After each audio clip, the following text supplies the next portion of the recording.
I may have almost let myself be lost in the sauce.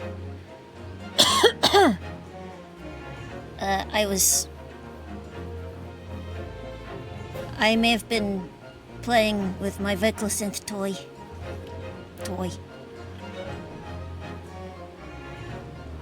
Well, he is kind of like that, isn't he?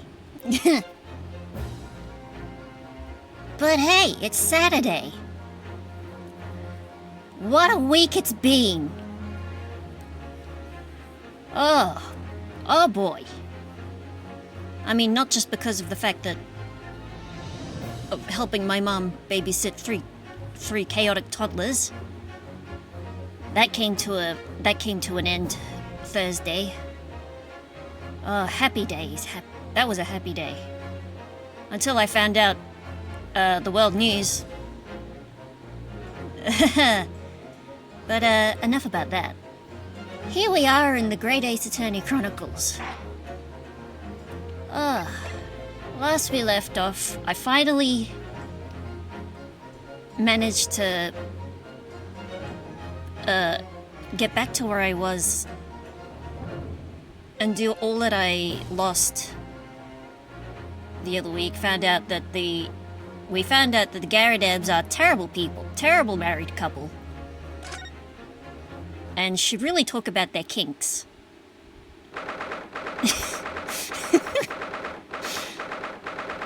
20th of February, 9:23 a.m. The Old Bailey, defendant's Ante-chamber.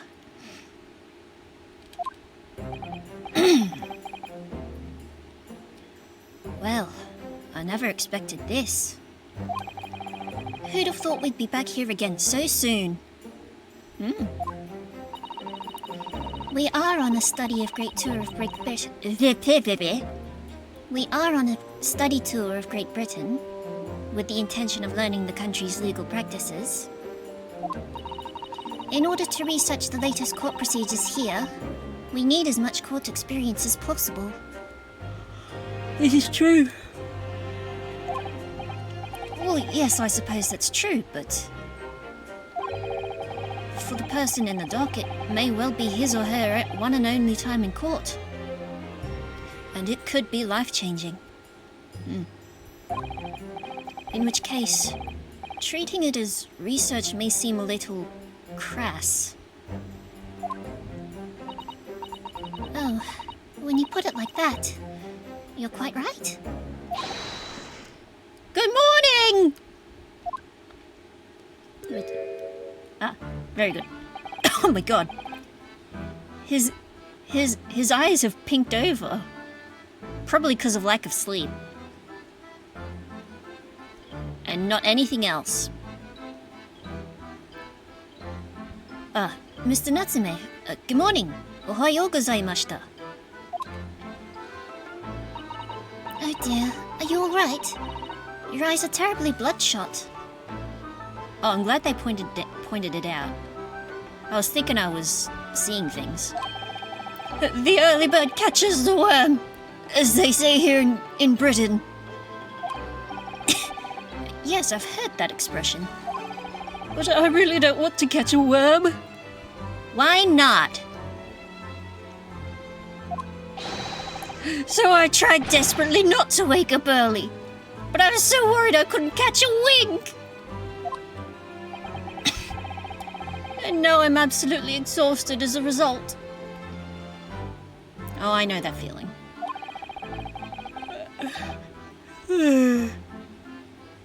Do all literary people take things so literally? Wonder if they had a pun like that in the original Japanese.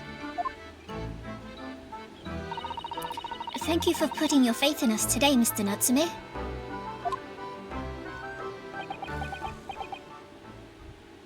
Oh.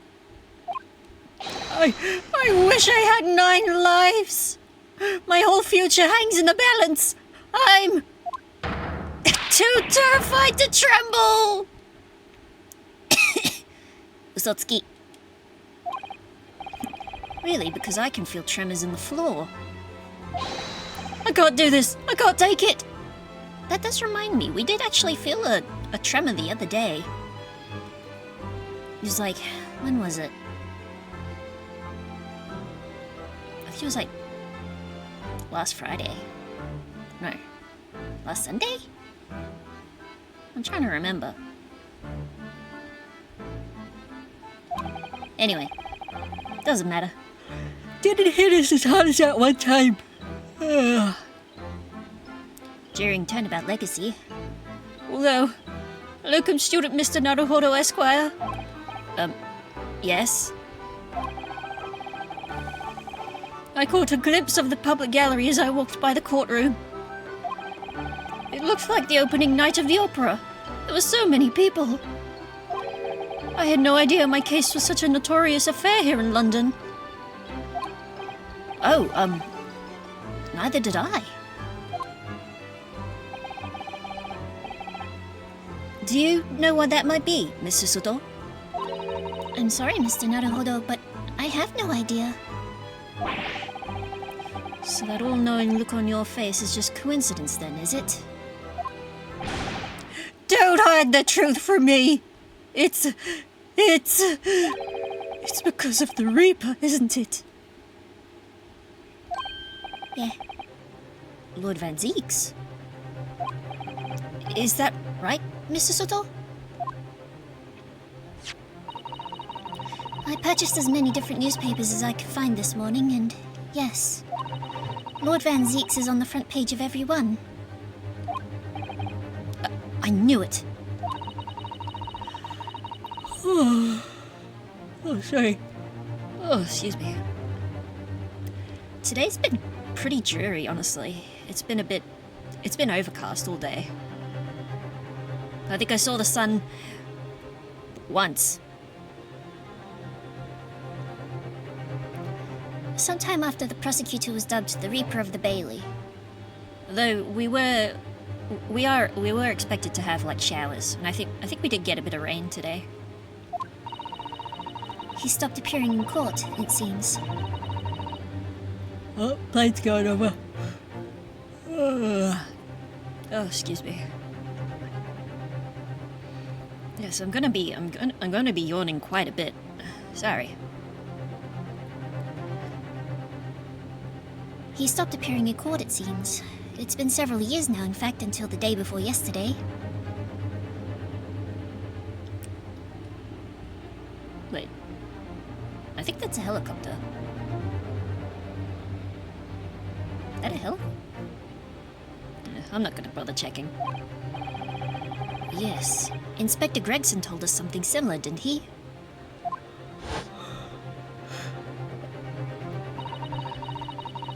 The trial 2 days ago marked Lord Van Zeeks' return to the courtroom after a very long hiatus. The trial of Magnus McGilded. What a harrowing experience that was.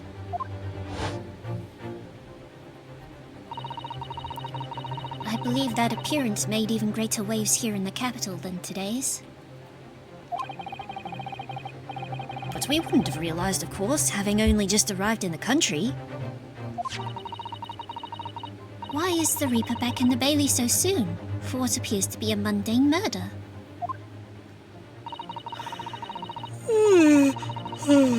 Sorry. Ow! Ah! Ah!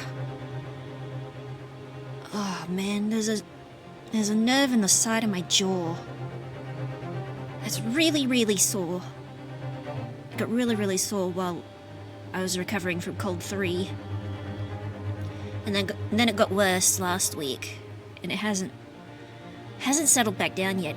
It's made it kinda hard to eat. Because if I try to chew on the other side, that nerve, like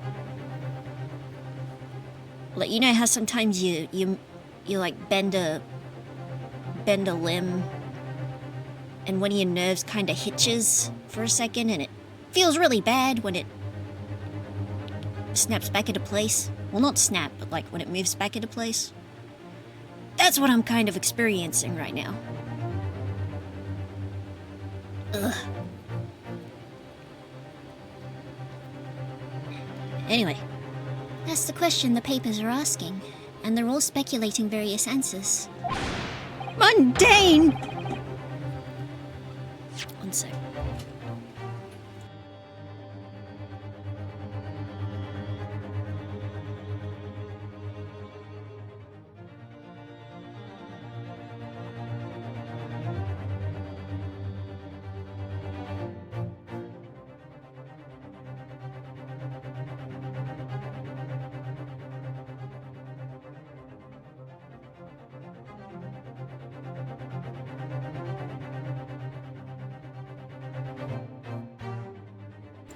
Sorry about that. Someone knocked on my door, and it was my mom.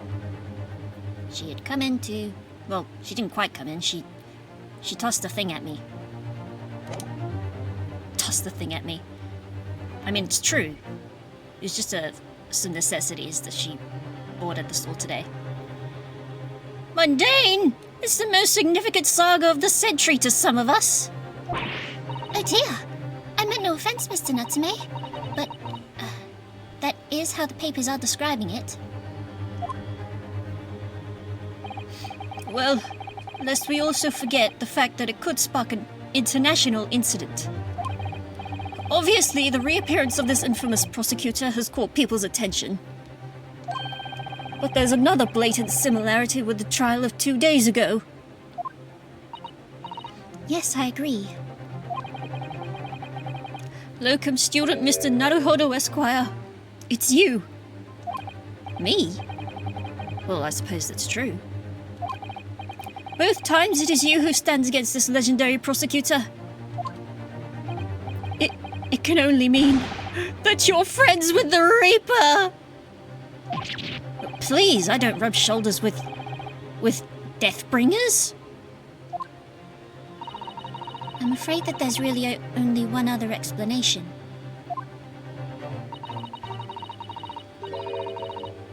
It can only be another example, Mr. Naruhodo, of your uncommon bad luck.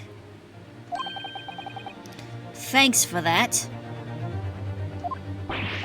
Oh, this is just my luck. Why must I be represented by a man with such frail fortune? By the least lucky lawyer alive! Wait about 120 years, and you'll see.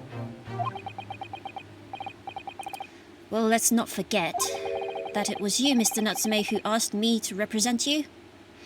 Who's the unlucky one here?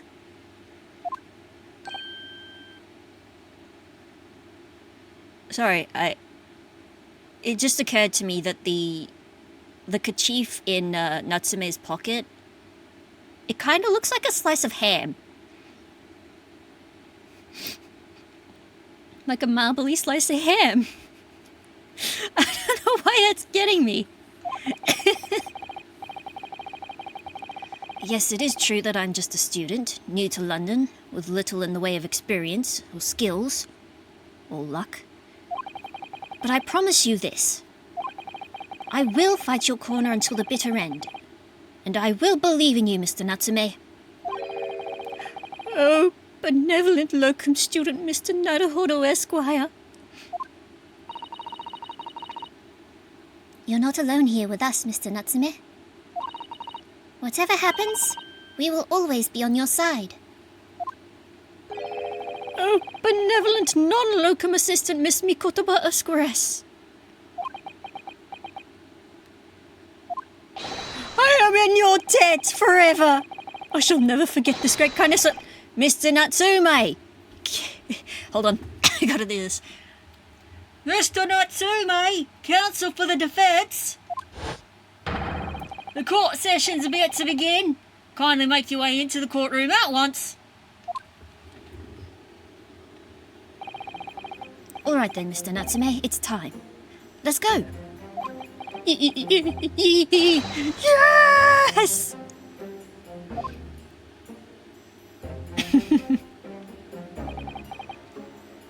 This is it. My second appearance in a British courtroom. And my second trial against the Reaper. I hope you're watching over me, Kazuma. Because this time I won't let my faith waver. I'll believe in my client to the last. Just like you believed in me. I believe I can do this now. I'm ready for this fight. Hell yeah!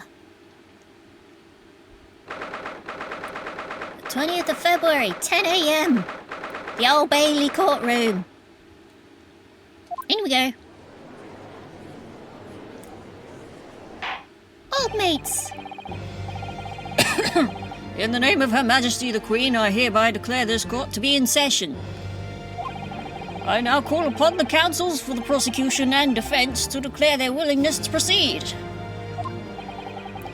The prosecution is fully prepared, my lord. The defense is ready, my lord. Is ready! The Nipponese are a truly fascinating breed. Sorry, what? Lord Strongheart has told me all about you. That you are a student who arrived in London but 2 days ago. A mere amateur. Do you have a point? Being a compatriot, you feel compelled to try to help the accused, I suppose. Typical Nipponese arrogance. Oh, shut up. Forgive me, but I do not believe arrogance is an appropriate description. Yeah, Susuto's got my back. Susuto-san.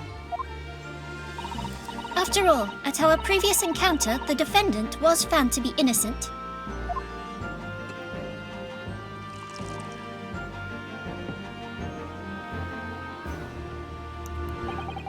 Very true, and a most fascinating, if dark, trial it was too.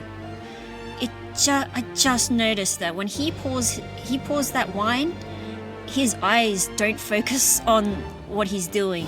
He just stares into the distance. And it looks really silly. The tragic conclusion came later, of course. Here's to the acquitted and his unfortunate, violent end.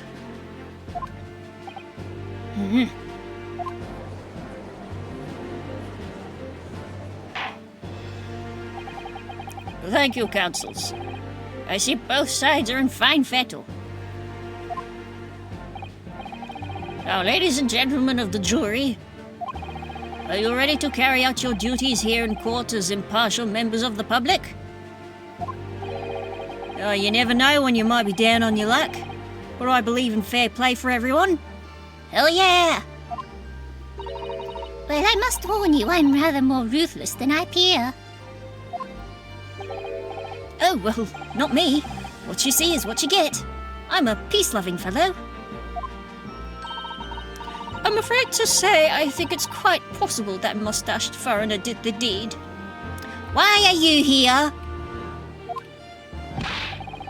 Come on, what are we waiting for? No doubt he did it anyway. Hey, sorry, I didn't quite catch that. Very well, let us proceed. Your opening statement, if you please, Lord Van Zieks. Very recently, Great Britain signed an alliance with a rising power in the Far East. The accused in the dock today is a student from that same land, a certain Mr. Soseki Natsume. And while our country has extended this foreign student the warmest of welcomes, regrettably, the kindness has not been returned. In fact, this student is accused of a most sinister act. Of plunging a knife into the back of an innocent woman who was doing nothing but walking down the street. A knife crime? I tell you from bitter experience, those are the worst. Bloody oath they are. Oh. Here to chill, assuming no backseating. Good luck, gamer. Welcome to my chat. Welcome to my stream, Yamitaro TV. Hope you have a good time watching me play a video game.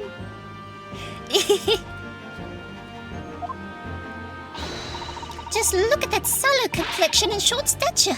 He's one of those dreadful Japanese. Lady, oh my god! What the hell? Come on, let's get this over with. With me now, everyone. 1, 2, 3. Sorry, I didn't quite catch that. I hope you don't mind amateur voice acting.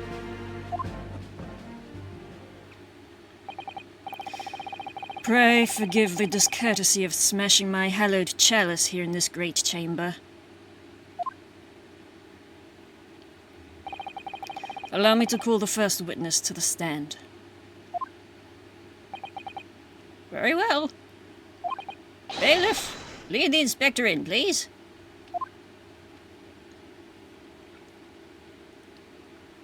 Gregson.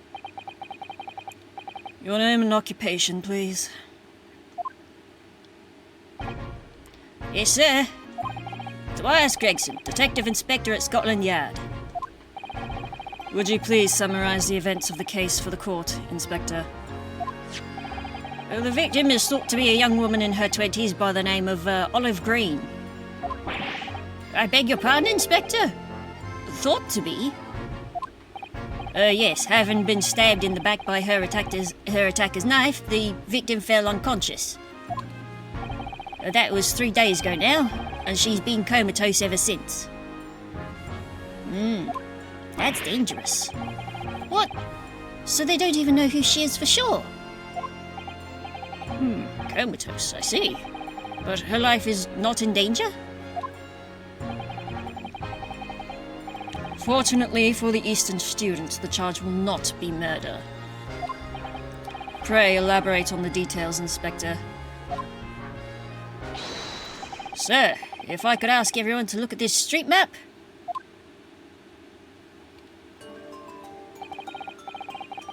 As I mentioned, the incident took place 3 days ago at around 5 in the afternoon. It happened on the pavement running alongside Briar Road, a wide thoroughfare for horse-drawn vehicles. It had not long since stopped snowing as the victim, Miss Green, was walking down the street. Out of the blue, she was approached from behind by the accused and stabbed in the back.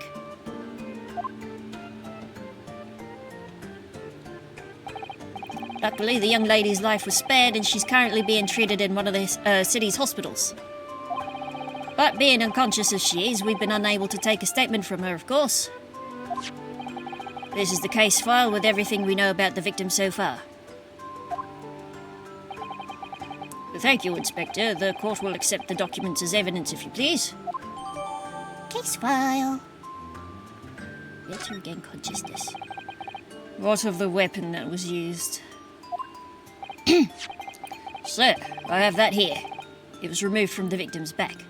Oh, that's a switchblade. Ouch. That big thing's starting to make me scared to walk down the street now. With a heavy blade like that, almost anybody would have been able to stab the poor woman. Even the scragged-looking Soseki-san, I suppose. A Kamono Garden jackknife, I would say. Rather nondescript. Thank you, Inspector. The court accepts the blade as evidence. Have to look at that in a minute. Now then, what do we know of the motive? Money or valuables, I presume? From what we could tell by looking at the woman's possessions, it seems like she's a poor student herself. Hard to imagine she would have had anything much worth pinching, my lord. I see. Well, in that case, are we looking at some deep-seated resentment toward the victim? I'm afraid I couldn't say. Apart from visiting second-hand bookshops, the defendant, Mr. Natsume, doesn't appear to get out much. At this moment in time, we haven't been able to establish any sort of connection between him and the victim. Yes! Correct! Teacher! If theft and grievance had been ruled out as the motive, what reason could Mr. Natsume possibly have had for stabbing the young woman? Yet you arrested the man in spite of that? In a totally unjustified and heavy-handed way? Objection!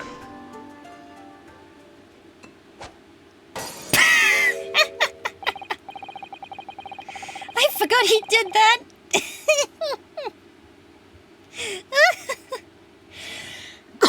Excuse me. Oh my god.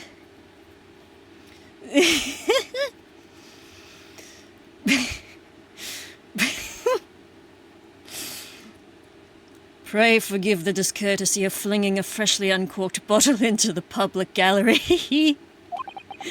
But your words have soured its hallowed bouquet.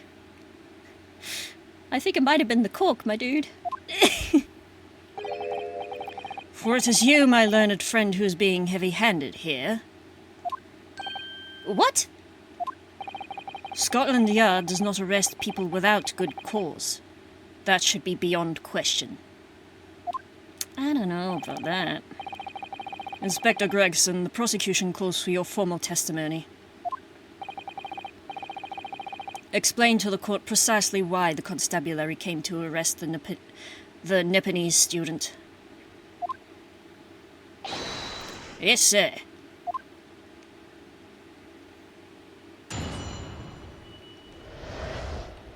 Mr. Natsume's arrest. As I said, it was 5 o'clock in the afternoon when the incident occurred.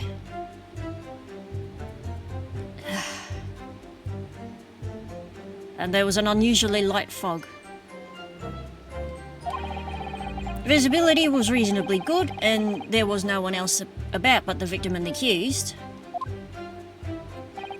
Out of the blue, the victim was stabbed from behind and subsequently collapsed on the pavement. The accused ran off, scattering his belongings all over the floor.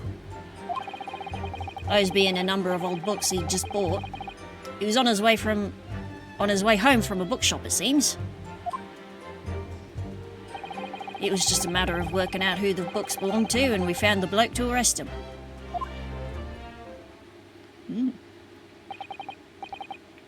Old books, you say? Yes, my lord. I have a photograph here of the scene of the crime taken immediately after the incident. Don't say it, don't say it, don't say it. Ah, yes, I could clearly see the books to which you're referring. And the knife in her back!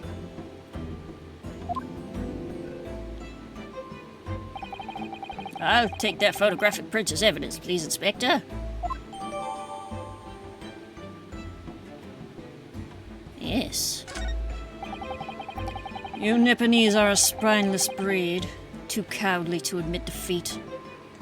What? Denying everything despite overwhelming evidence to the contrary. Well, what are these double standards? Forgive me, Lord Van Zeeks, but the defendant has not done... He's not Excuse me. The defendant is not denying everything, as you put it. What are you doing, Miss Sosato? Do go on. Mr. Natsume has admitted to playing some part in the incident. Isn't that right, Mr. Naruhodo? Well, now you mention it. When we visited him in the prison yesterday, he did tell us what had all happened. As I was walking along that accursed pavement, I could make out the sole silhouette of another ahead of me. A woman, wearing a green overcoat she was. And just as I went to overtake her, What? she suddenly let out a little scream and collapsed onto the cold hard slabs of stone at my feet. I was terrified. I had to get away from there. So I ran, as fast as my legs would carry me back to my accursed lodgings. A green overcoat. Well, that's exactly what the woman in that print is wearing. Oh my, a photographic print in full colour. What will the world come up with next? Juror number 4, you shouldn't be here. The defendant has done nothing more than admit that he fled the scene of a terrifying incident. That does not mean that he's guilty of the heinous crime of stabbing the woman in the back. There was nobody else there at the time. Just the two of them. The victim and the accused. Just the two of them. In other words, there was nobody else who could possibly have stabbed the woman. A fact that the accused concedes. Ah! It seems this cross-examination could prove to be pivotal, counsel. Proceed, please. Yes, my lord. Nothing for it. I have to use this cross-examination to turn the tables here. It's our only chance.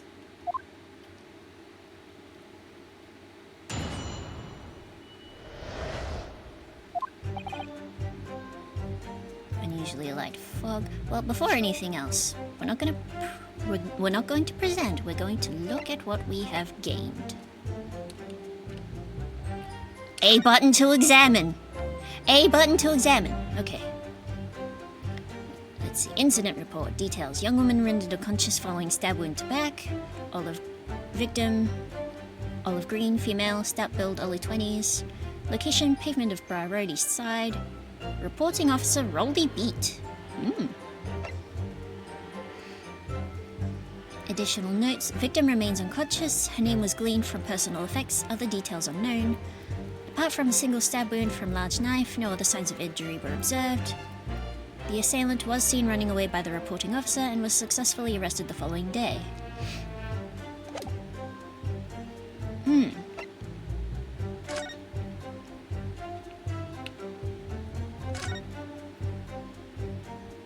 Yep. It is not a switchblade because there's no switch. Oh! That's head. The tip is broken off. You hate to see it. Oh, look here, Mr. Naruhodo. Just at the tip! A small piece of the blade appears to be missing. You're right. Well spotted, Miss Sisato. I wonder what could have happened to it. Yes. You don't think it could still be lodged in the victim, do you? Oh dear! I do hope not. That sounds terribly painful. And in 1899?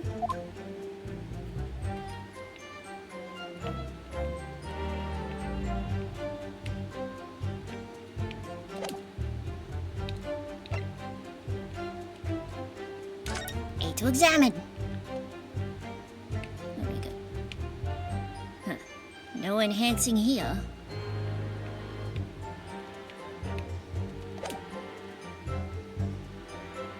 Hold on, let me look at that again. Oh no, it is the same knife. See your receipt.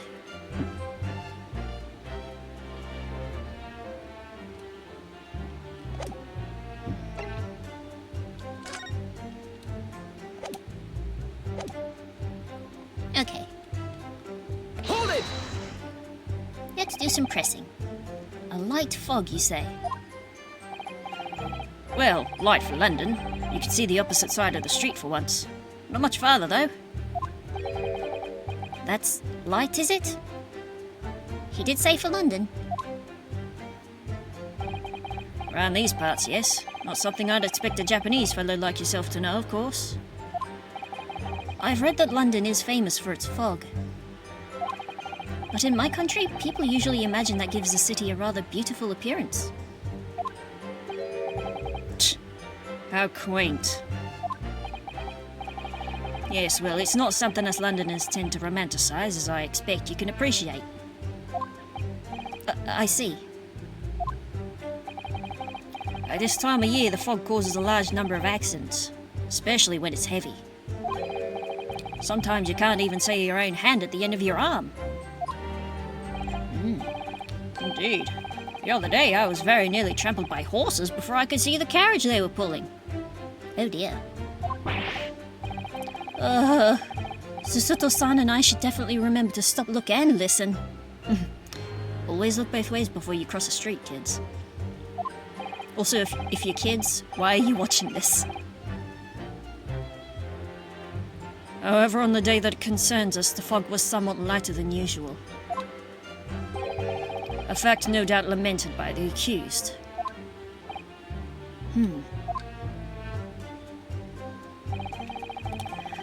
Hi, good morning, Quimsby. How you doing? We're in court. It's the first testimony of the day. Visibility was reasonably good. No one else about but the victim and the accused. Doing great, been addicted to Borderlands 4. Did that come out this week or something? Wait, is Borderlands 4 a new release?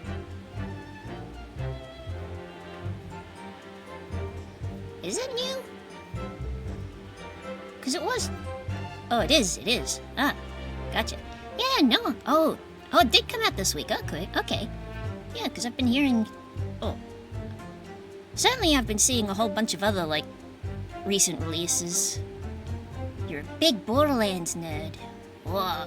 Then you must be having a great time playing it if you've been playing it since release. Which does remind me, I also... Because I watched the Nintendo Direct that was on last night. And there was some fun stuff. Like more details about the new Tomodachi life, which I'm excited for. New Fire Emblem, yes. That got me pretty stoked because I was... Not that I was good at playing it, but I did like Three Houses. I liked the like lore of Three Houses and like the Warriors sequel that it had, the Three Hopes, yeah.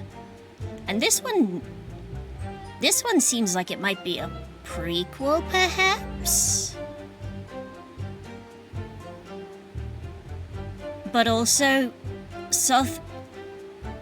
Big Lady Sophis? Big adult Lady Sophis? Big Dragon Mom Sophis?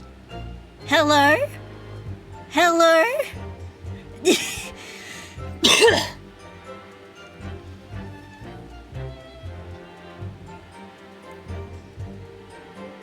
Yeah. We love an adult-looking goddess in this house. How are you able to state that with any certainty, says Ryunosuke. Quite simply, my learned friend, because that is what the witnesses to this crime have told us. Oh yeah, that's right, because the direct started with the reveal of the Mario Galaxy movie, which sounds like it's gonna be pretty good. I think they'll do a good job of it. I liked the first movie they put out, and I've got the one from the 90s on DVD. Oh yes, Inspector Gregson mentioned the witnesses yesterday, didn't he? That's right. One of them's a policeman, I believe, from Scotland Yard. And when they showed off, what was it? The Donkey Kong Island expansion for thing. What's that game? The new Donkey Kong game. Bash? No. Donkey Kong Smash? No. Remember, kids, if you do drugs, you go to hell before you die. Before you die. Yeah, that was from the old show.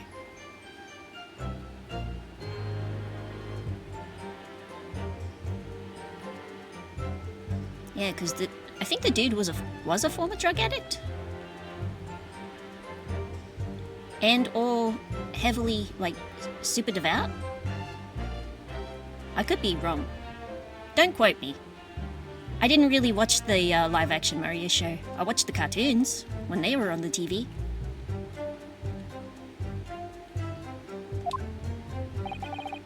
But yeah, when they showed off the bit before your time, yeah, our digital TV channels, our Foxtel, they briefly had a channel that showed like all the old cartoons. So like the Super Mario show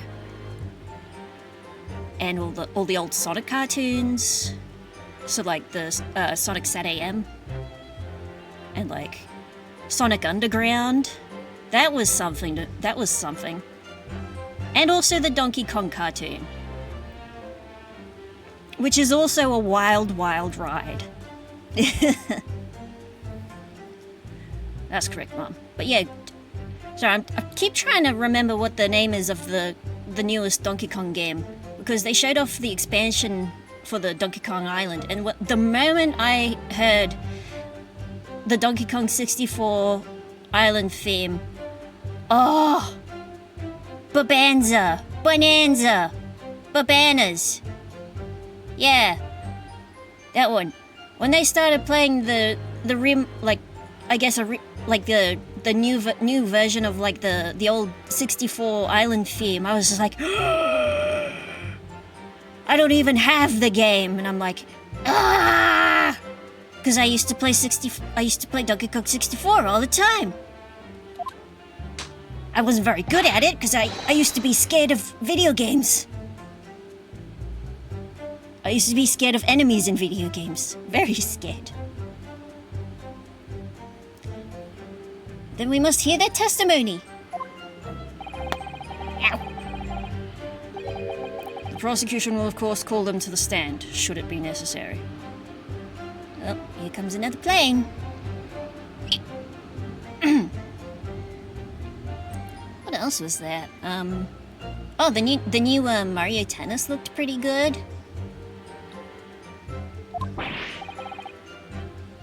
Oh, and they're all babies. They're all babies. I want them to remaster the Donkey Konga game, that one with the bongos. That would be fun as hell. They could probably do it like Taiko Drum Master, I think. But like you use the Joy-Cons as your drum bits, your sticks. But wait a minute, at 5 o'clock in the afternoon in the middle of winter, it would have been dark already. I think I still have the bongo controls somewhere. Cool. I was also surprised that they're doing they're pretty much like bringing back the Virtual Boy. I thought it was funny. No matter how light the fog might have been, no one could have seen. I'm unaware of the situation on your tiny island in the east. But here in the capital city of Great Britain, all main roads are illuminated in the night by gas streetlights. Yes. Ah! The console that gave people color blindness. Yeah. Yes, that thing.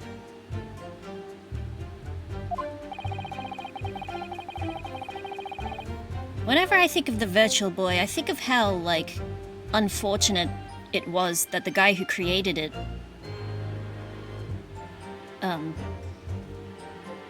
Gunpei Yokoi. Because he... When was it? I'm trying to think, because... I'll come back to it. The prosecution believes there would have been ample light by which to witness the crime. Quite. Here in London, for the first time in history, mankind has completely conquered the darkness. And we're all about to fuck up our sleep schedules as a result. Which means we really need to hear those witness statements. Virtual Boy, Red 40 on the horizon.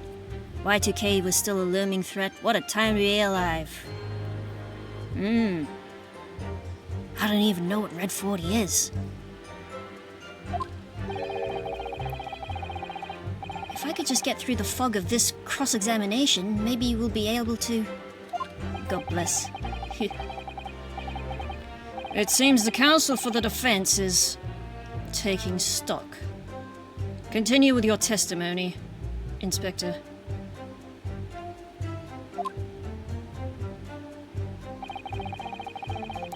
Out of the blue, the victim was stabbed from behind and subsequently collapsed on the pavement. Oh, that red 40! The color added... food... It was a food dye that used to be used a lot in the US. And it turned out to be a really bad carcinogen. Right. Now I know what it is. Now I remember. Yeah. Hold it! From behind, you say? That's right, as you can see from this print. Oh my god. Phone, please.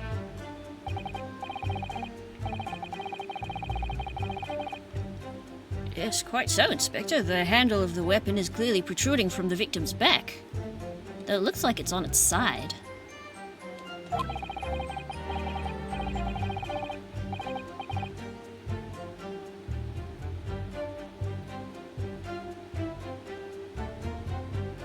And you say this poor woman, Miss Green, remains in critical condition?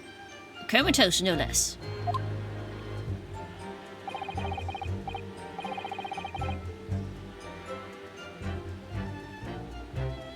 I'm afraid so, my lord, yes. She's being treated at Bart's.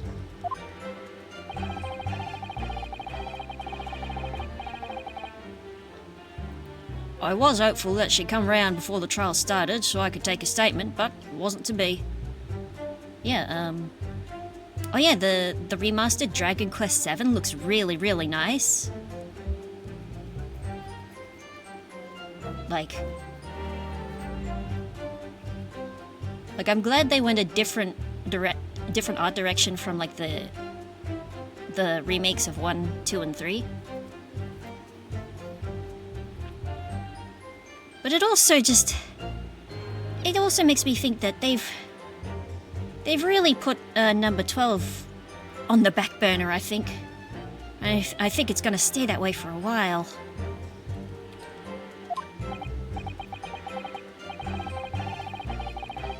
Yes, that is indeed a pity. It would have been most illuminating to hear the victim's own account of events.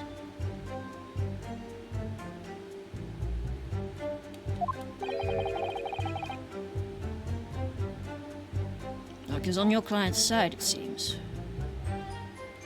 Oops. Huh? Yep. On the contrary, my client has been exceedingly unlucky. Your force of tone is seriously undermined by those disturbingly wide eyes, I'm afraid.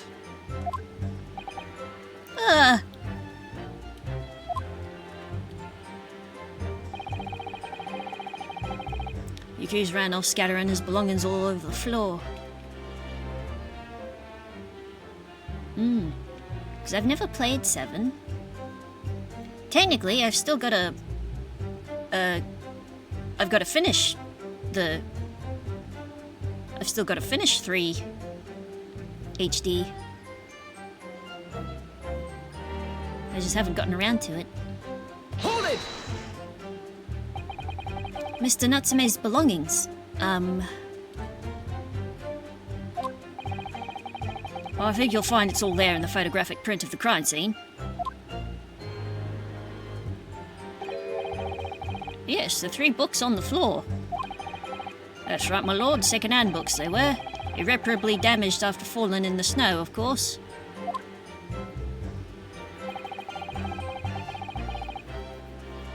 The accused could easily have carried all 3 books in one hand.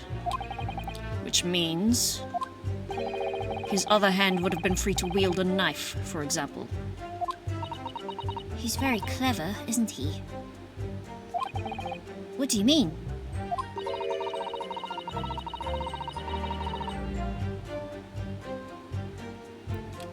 He made it extremely hard for you to assert that Mr. Natsume had his hands full with his books. He's managed to close the one avenue of escape we might have had before we even knew it was there.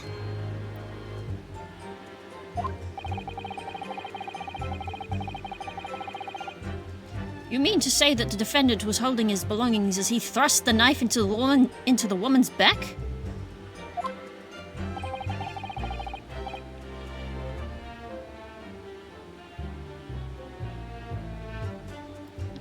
That must be what happened, my lord. Yes. Those being the number of old books he just bought, he was on his way home for a bookshop. Hold it!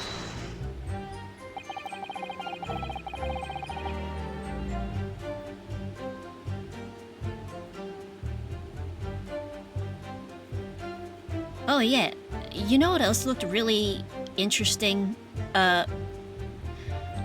Even though I hate the title they went with, Pokemon Pokopia. Because my first thought was, oh, it's Ditto Quest Builders, as opposed to Dragon Quest Builders. Because it does look like it was made by the Dragon Quest Builders team.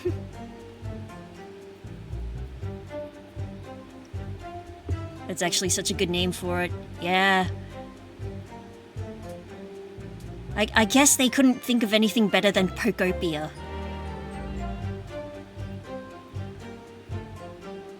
But it looks really fun and cute.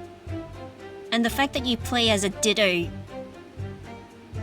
and it like transforms itself into a weird looking into a weird little guy. It's really good. I love the concept of that in itself. Anyway, the defendant apparently visits a second-hand bookshop on a daily basis. And honestly, yeah. Speaking of Pokemon, put my phone down. So I understand. A shop full of old English literature. All of the new megas that they showed off yesterday were also very interesting.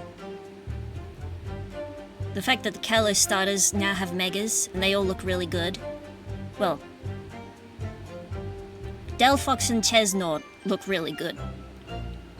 Greninja looks like Greninja, I guess. And the twin Raichu are very funny looking. And you know what? Good for them. Good for them. I commend the accused on the lofty subject matter of his scholarly attention. The bloke's room was stacked floor to ceiling with those musty old books. Can you tell us more about the bookshop in question, please, Inspector? Well, if I must, I'll have to ask you to look at the street map again, I'm afraid. Bourbon Books. The closest second-hand... Excuse me. The closest second-hand bookshop to the accused lodgings is this place here, Bourbon Books. A little place on the corner of Briar Road and Meerschaum Street.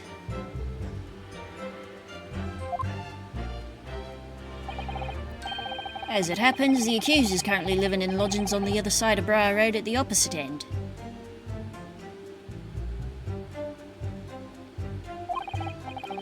Which means it doesn't take a genius to work out the route he would have taken home.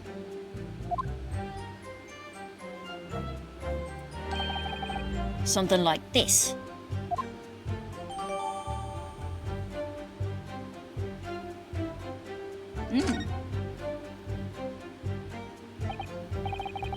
Yes, I concur with your conclusion, Inspector. The defendant would certainly have passed the scene of a crime on his way home from that particular shop. Mr. Naruhodo, I think that what the inspector just told us could turn out to be of vital importance. Yes, I agree. The most important point that the inspector just made being... That's... Aha! Yes. The name of the bookshop. Inspector Gregson, may I ask you a favour? What? Would you kindly add the name of the bookshop to your formal testimony, please? I believe it may be of vital importance. Maybe? Well, you know, I mean, yes. It could be a very important clue. Very well, not that I can see it being of any great significance. But please revise your testimony accordingly, Inspector. Oh, yes, sir, my lord, whatever you say. Could the man be any more sardonic? Yes, sir, whatever you say. He was on his way home from Bourbon Books, a second-hand shop he apparently patronises. Well, I think we know that that's wrong. Objection! If I could just stop you there, Inspector Gregson. What is it, Sunshine? I'm a busy man, you know. This is a receipt that we found in Mr. Natsume's room. It was issued on the day of the incident and details the purchase of 3 second-hand books. And you found that in the accused's room, did you? Yes, but the point is not where the receipt was found, but the name of the shop printed upon it. Go on. This receipt was issued from a bookshop called Your Books. Your Books? Y-O-R-E, I presume. Yeah. Your books? No, my books. Yes, my lord. So Mr. Natsume did indeed purchase a number of books at a second-hand bookshop that day. However, the bookshop in question was not Bourbon Books. Aye? What? Inspector, do you know of this other bookshop? Yes, sir. Your Books is another second-hand bookshop not far from Bourbon. It's just that... well, it's such a small place, I didn't think the accused would have known about it. Objection! But in fact, that is the bookshop which the defendant visited on the day in question. And this receipt proves it. Objection! Yes, for what difference it makes. Wherever the man purchased his musty tomes, it makes no difference in the final analysis. Objection! I disagree. I mean, after all, I have the street map here if that might be of help. Oh, yes, thank you. Have a look at this, please. Have a look at this, please. If the defendant had been returning from Bourbon Books, then yes, he would almost certainly have passed the place where Miss Green was attacked. However, if we take into account the fact that he was actually at another bookshop, Your Books, It's the map, it's the map, it's the map, it's the map, it's the map, it's the...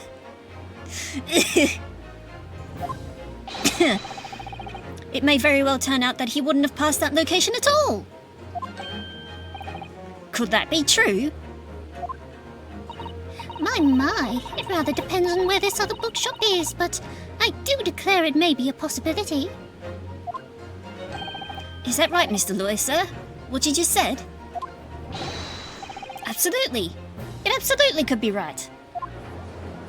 Excuse me. Gregson didn't even cast a shadow just then. Inspector Gregson, where is this Your Books establishment? Well, obviously we looked into that. Where is it? Turns out that Your Books is just here on the next corner of Mersham Street going east. Well. And there you have it. As you can clearly see now... oh. Well, he had two possible directions.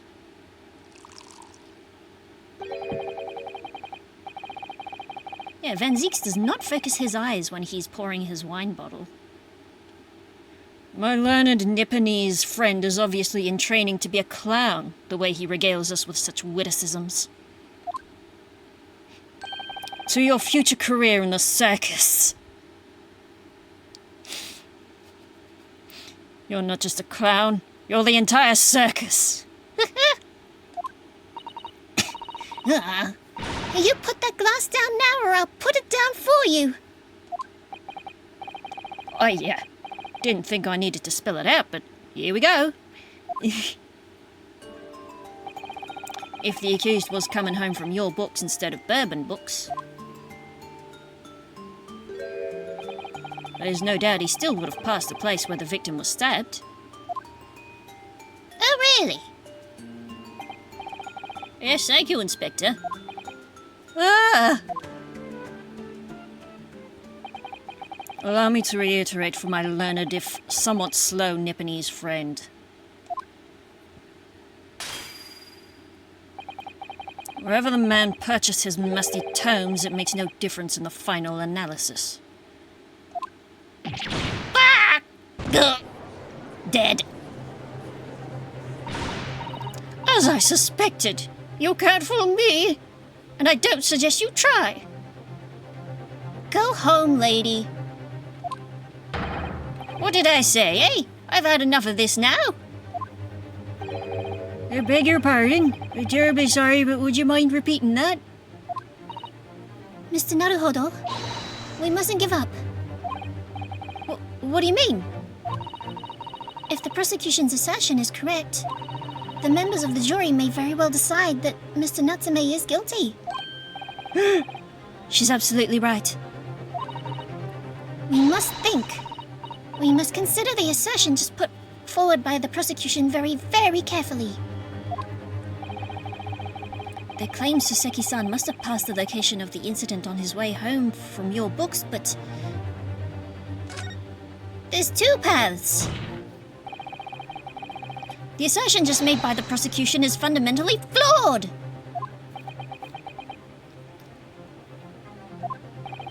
Explain yourself, counsel.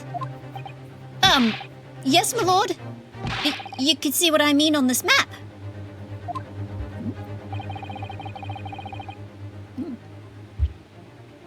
When returning from your books to his lodgings, Mr. Natsume could have followed the route suggested by the prosecution. However, that isn't the only conceivable route to take between the two places.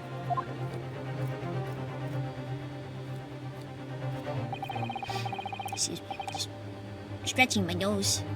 If the defendant used these streets, look what happens.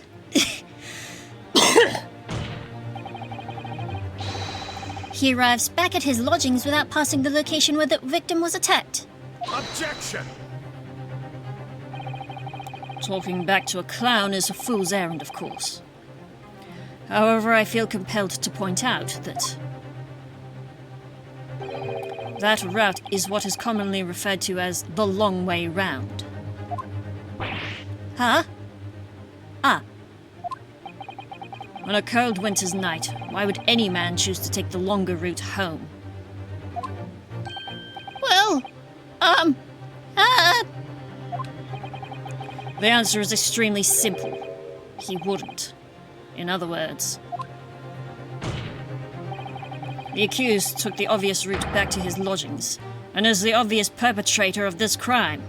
Objection! But, yes, I've got it. Obviously, we must ask the man himself. Ask Mr. Natsume which route he took home. What? I've already informed the court of the accused's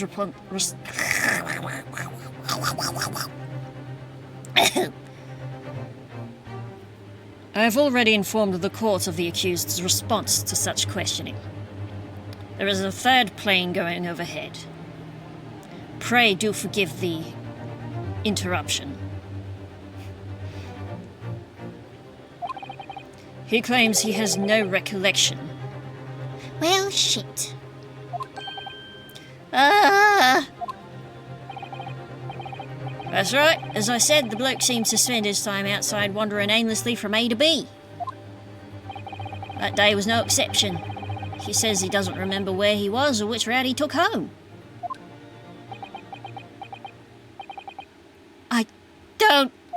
I don't believe this. Ugh.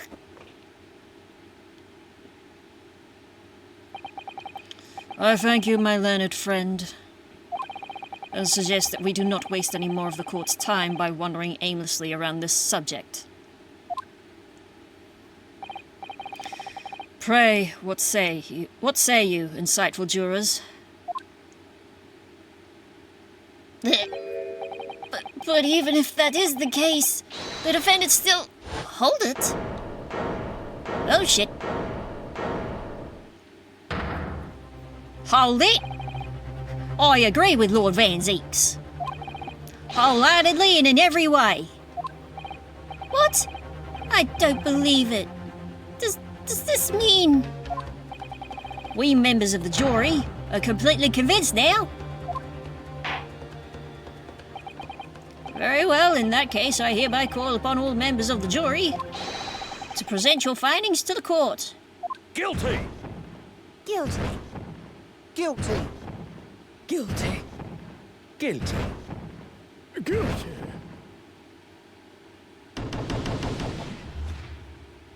Well, we know what time it is now. Time to roast some marshmallows on those scales. It would appear the jury's leaning is unanimous. Dead. You died. To the insightful members of the jury, I applaud your brave resolve. You serve Queen and country admirably. Mr. Naruhodo. Don't talk to me, I'm dead. No, not yet. This isn't over yet. I'm not dead yet. I still have one chance to sway the opinion of the jury. I have to tip the balance of those scales the other way. I have to turn this around. Somehow. Those are the eyes of Quarry, not yet willing to give up and die. That's right. So I presume you intend to wield your rights again in this trial? Rights of the defense written into antiquated British law that should have been buried long ago. Call it antiquated if you will. But it's the defense's prerogative to carry out a summation examination if it so chooses.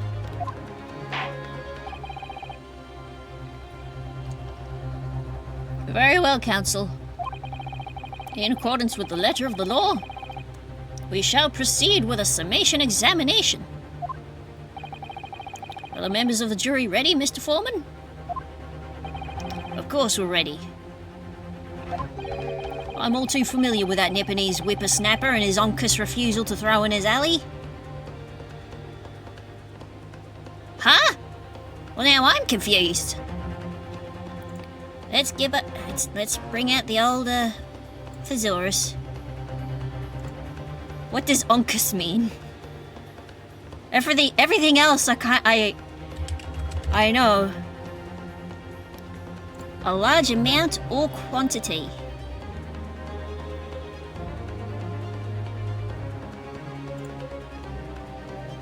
Oh, wait, hold on. That's its usual meaning. So it's dated slang in Australia and New Zealand for inferior, unpleasant, unacceptably bad. So his unpleasant refusal to throw in his alley. And in New Zealand slang, rare, obsolete. Good, acceptable, okay. Damn.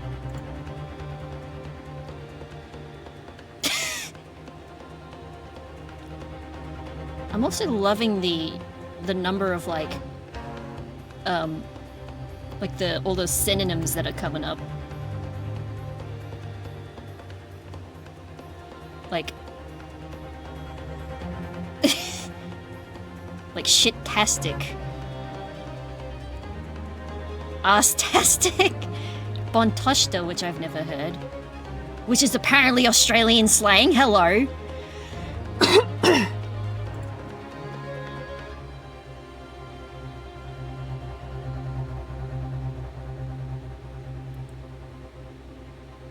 And a bunch of other ones that I would... and also just the word Australian.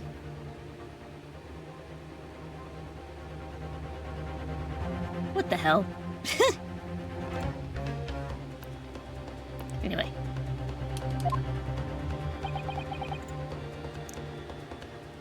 Very well then. Ladies and gentlemen... Excuse me. Ladies and gentlemen of the jury. You will each explain on what grounds you have determined the defendant to be guilty.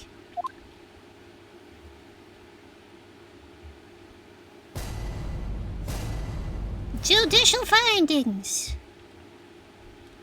The jurors' contentions. Just 1 second, let me have a sip.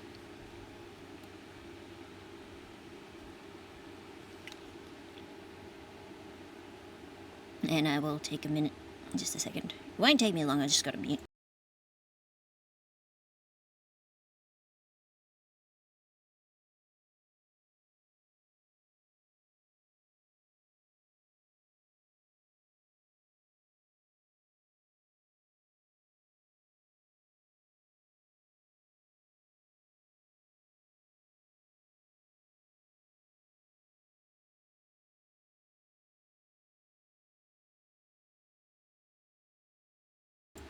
That's better.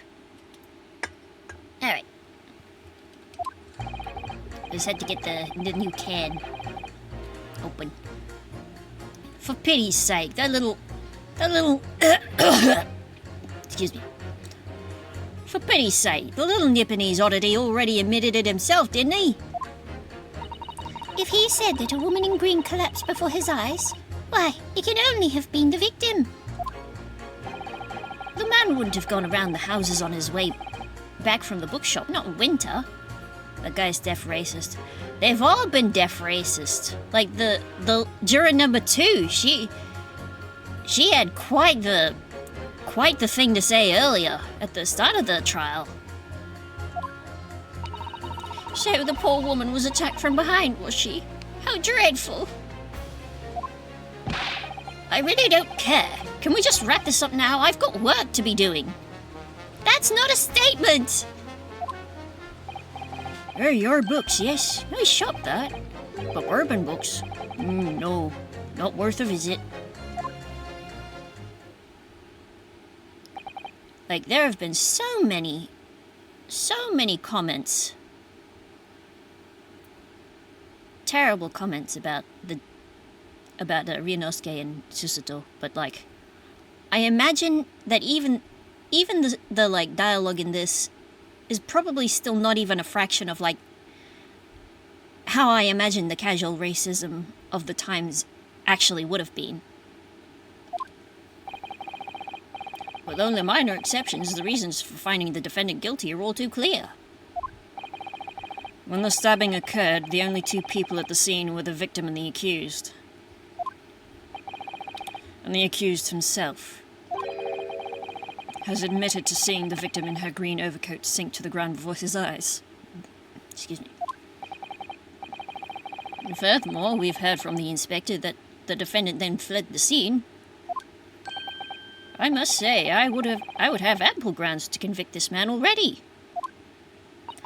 Oh dear, even the judge appears convinced of Mr. Natsume's guilt now.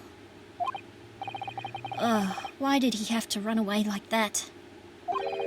And how are we supposed to believe in some phantom attacker that nobody could see? Maybe it was the Phantom. The one from the newspaper comics. This is impossible! How can I possibly make a case for the defense? Mr. Naruhodo, this is no time for grumbling. If If we want to force the trial to continue... Yes, I know. I have to turn the tide. I must make the jurors change their minds. Well, 4 of them at least. Exactly. We have no choice but to forge forward.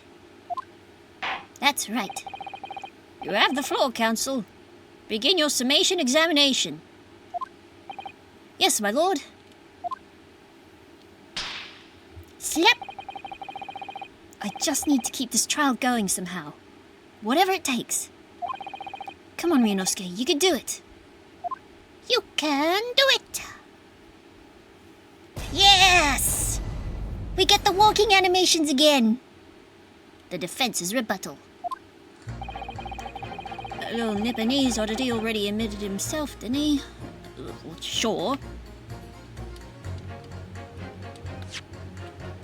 Oops, nope. He said, if he said a woman in green collapsed before his eyes, what can only have been the victim? That's fine.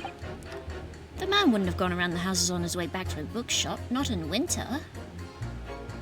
I'll have a look at that one in a minute. The poor woman was attacked from behind, was she? I'm so tempted to see what this guy says. I'm gonna press him. Hold it!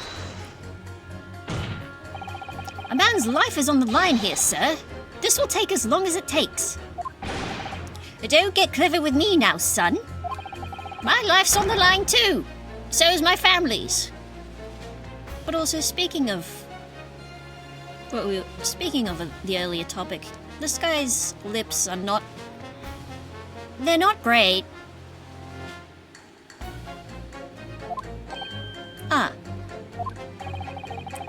The likes of you wouldn't understand, but a laborer like me can't afford to take time off. If I don't work, I don't eat, and neither does the wife and kids. Oh, I see. That must be very hard. I go to the union every morning to find out what needs doing. If you're late and the work's taken, it's tough. This time of year, there's water and gas supply pipes bursting left, right, and centre.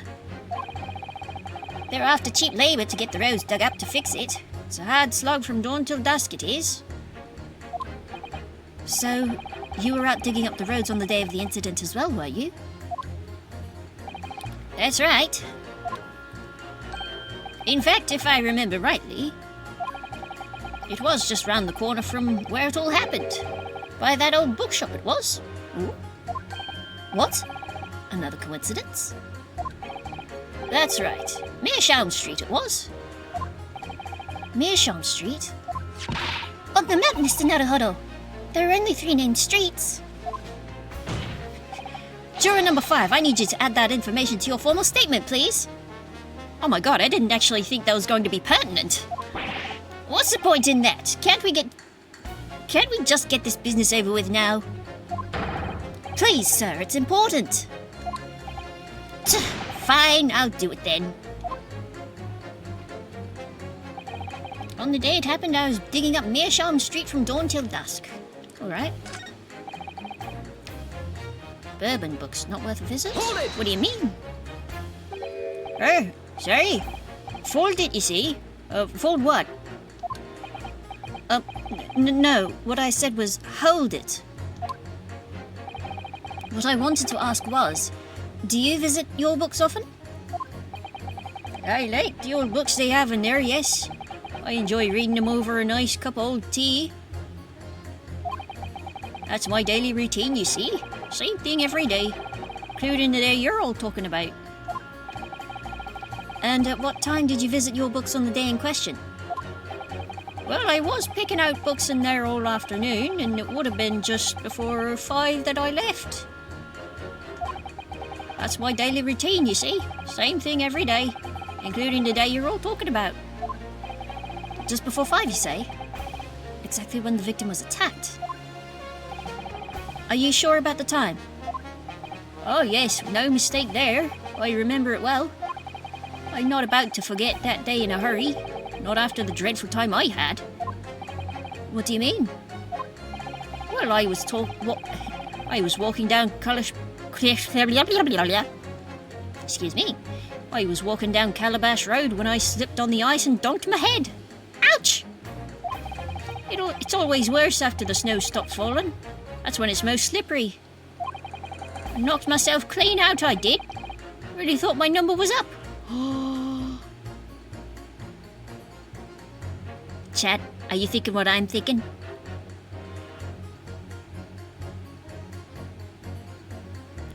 Because I just had a thought. Wait a minute. Let me get this straight. This happened on Calabash Road. That's right. I live in Cornpipe, you see. Heading down Calabash Road's the quickest way for me to get back from your books. Juror number 6, I must insist that you add that information to your formal statement. It may very well be extremely significant. Sorry. Extremely sick. No, I'm quite all right now. It would be extremely sick of you to add to your testimony.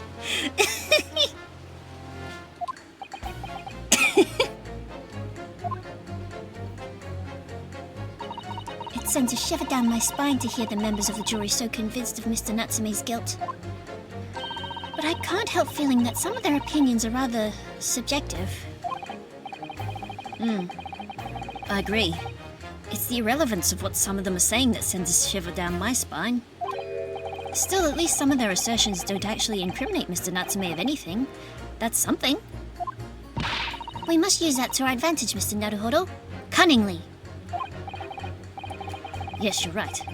Let's listen to the jurors again carefully. And if any of their assertions are at odds, I'll pit them mercilessly against each other. Goodness gracious. Yes, don't hold back. Pit them all against each other. Make them fight to the death. All right, settle down, Susato. All right, let's press everybody else. See what happens. Excuse me, but aren't you? Yes, that's right. I was in the witness stand myself just 2 days ago. Yes, I had a feeling I knew your face. Or the side of it, anyway.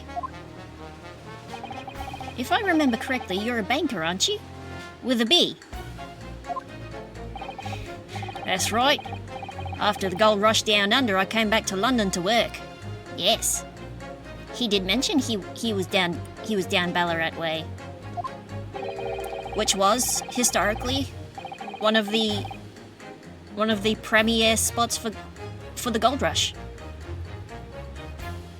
And it was all going swimmingly until you started fossicking around. Bruce Fairplay was a man of repute.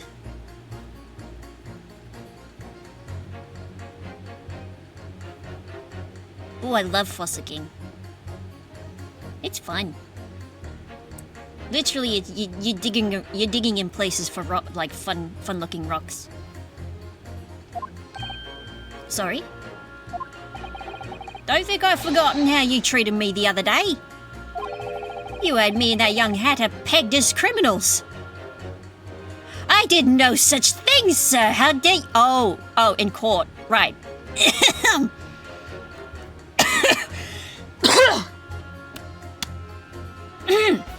Never mind.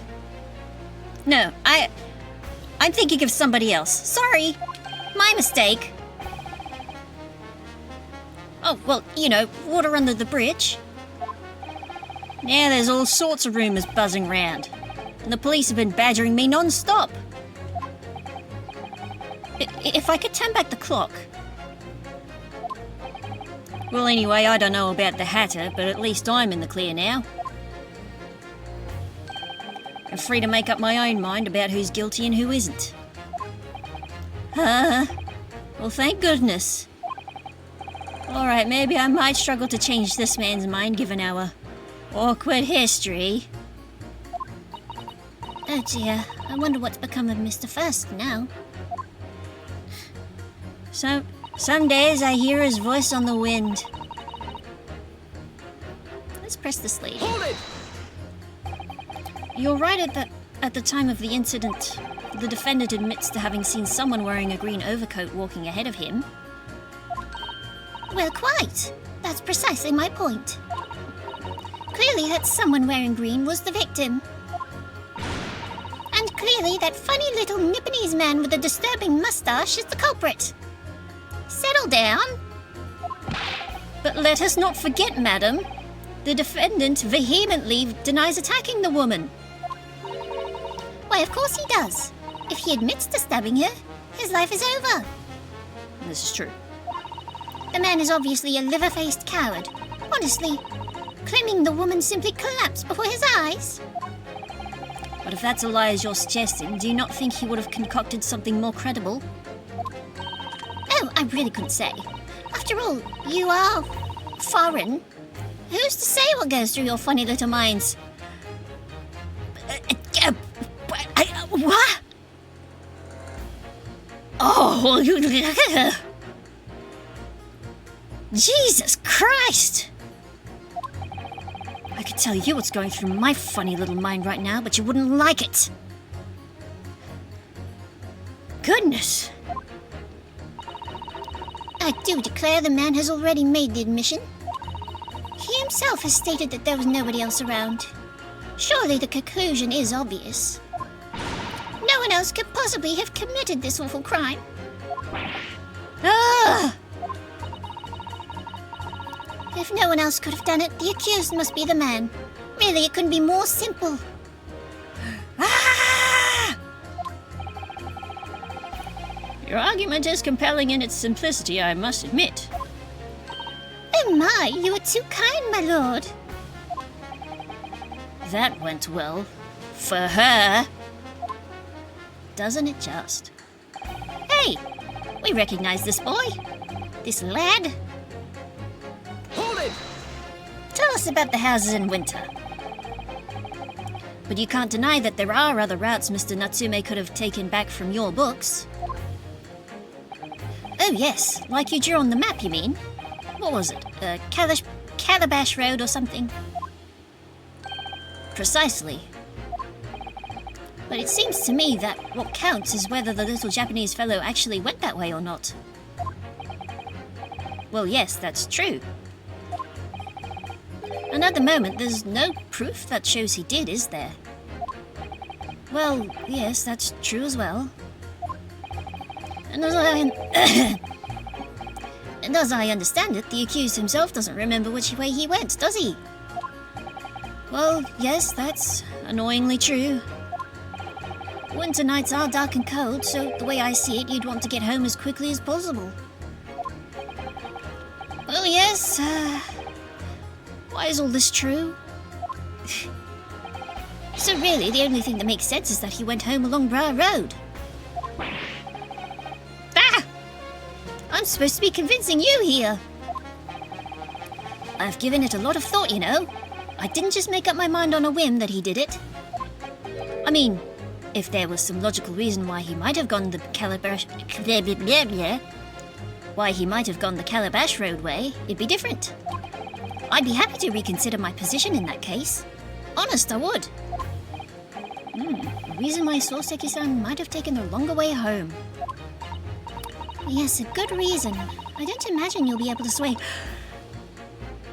this young man's opinion for that one.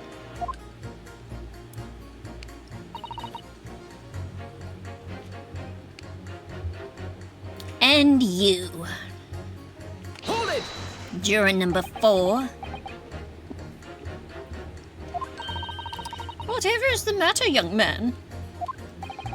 You're the wife of Mr. Garadeb, aren't you? The landlord who rents Mr. Natsume his room? The master's wife? Where do you get your ideas, sir? I'm the maid. The maid, you understand? She's keeping up that charade. Oh, this is going to be awkward. She's still wearing her ring.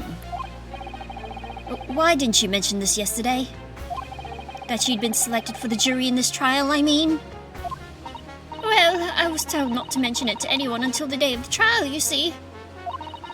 It was in the letter I received. The instructions were very clear, so I'm afraid I had no choice. Fascinating. I see. Anyway, Mr. Natsume, the defendant, takes lodging in your master's house, doesn't he? Yes, that's right. Although he's only been in a little over a week now. And in that time, surely you must have taken stock of his character. Does Mr. Natsume look like the kind of man who would commit a crime such as this? Oh my goodness me, yes! He's just the sort! What? Spending all his time in that dark and dingy room, sporting that unscrupulous mustache. The man never speaks, and don't get me started on those shifty eyes. All the neighbors are talking about him. Lady! I've heard them, you know. People think he must be building a bomb in there or something.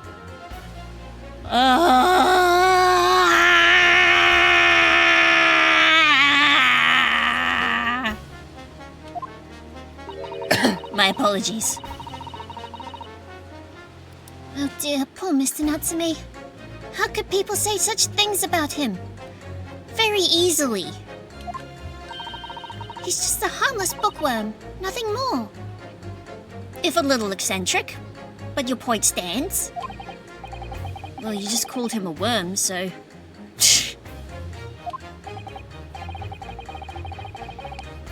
Anyway, I'd better be careful about inviting this maid to speak. She's said enough damning things already.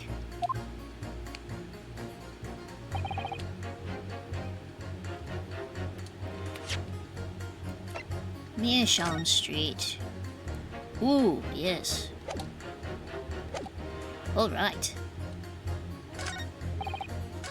Well, let's pit him again. Them. Pit! Pit fight! Pit fight! Pit fight! Objection! Those two statements are clearly at odds with one another. At odds, Counsel? Explain yourself. Please, don't point. It wasn't me, I swear. Eh? What? I just want to get this done and dusted. Well, let me try that again. Well, juror number 3? Oh, me, sir? What do you mean? Juror number 5's words just now are extremely significant. Let's just take a moment to... on the walk cycle, because it's just so good. It's so smooth. Let's take a moment to consider the implications of what's been said on our map of the local area. On the day in question, Mr. Natsume visited this bookshop to purchase a number of second-hand books. And on the same day... excuse me. We now know that there were works being carried out on Meerschaum Street, making it impassable. Which means that the defendant's route home could not have taken him along Meerschaum Street and down Briar Road. Yes, of course!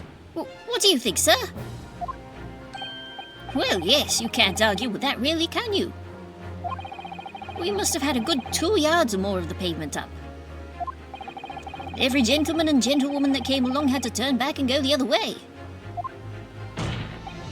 So, the only conclusion is this.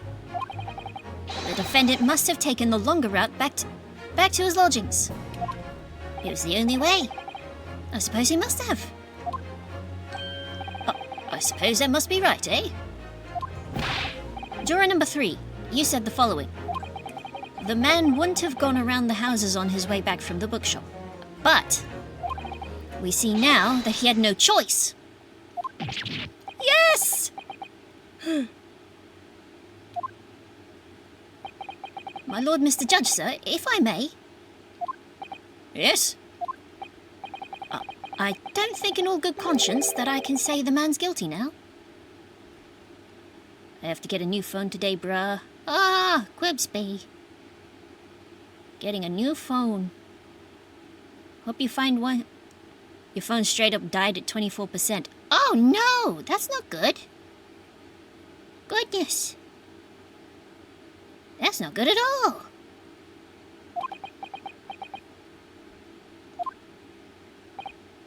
You've had it for 5 years. Oh, I see. That is an old phone. How long have I had mine, I wonder? Let's see. When did I buy...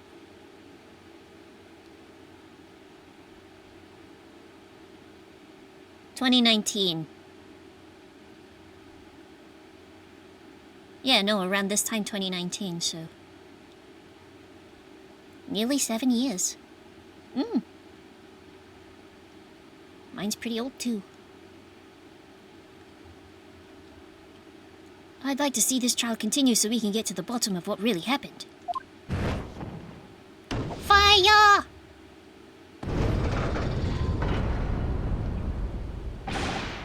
What about you, sir?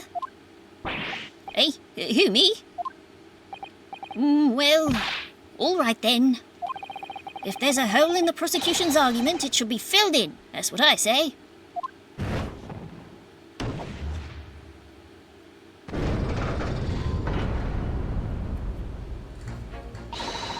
Oh, well done, Mr. Naruhodo. That was wonderful. Well, we've managed to change a couple of minds at least. It strengthened our position somewhat. Yes, and it will prompt the other members of the jury to reconsider their stance as well. They'll be asking themselves if their current leanings are really right or not. Now, if we could just identify one more clue or discrepancy that would make them stop doubting Mr. Natsume. We might be able to tip the balance completely. Yes, that's exactly what we've got to do. Van Zieks is looking to bring this trial to an early conclusion. That's what we have to prevent by whatever means we have at our disposal.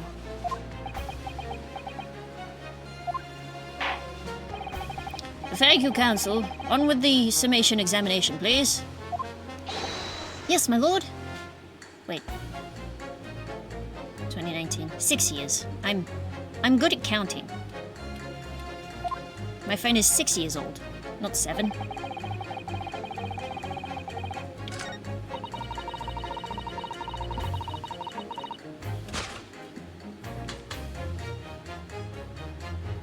Here we go. This should do it. Paired fight! Paired fight! Paired fight! Objection! Those two statements clearly show a flaw in the juror's reasoning. A flaw? What are you talking about, Counsel? Well, juror number 2. Juror number 6. My, whatever do you mean, sir?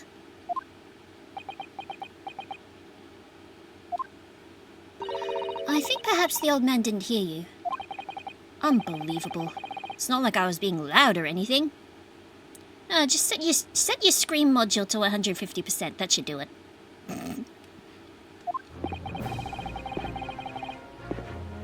There's at least one fact of which we can be sure here.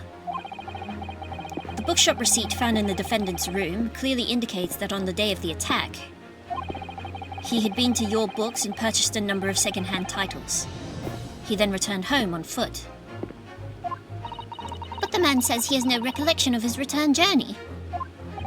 That's correct. But what he does remember is seeing someone appear in front of him on the way. Someone in a green overcoat who suddenly collapsed on the pavement before his eyes. Yes, we are all aware of this. The poor young woman who was stabbed, obviously. Objection! Can we really be sure of that, madame? My, whatever do you mean? I'm sure you heard juror number 6's account of what happened to him that day. That same afternoon, there was somebody else apart from the victim, who was wearing a green overcoat and who fell over on the icy streets in the neighborhood. Oh my! Ah? My goodness! You mean... That's right. I'm referring, of course, to hard of hearing juror number 6.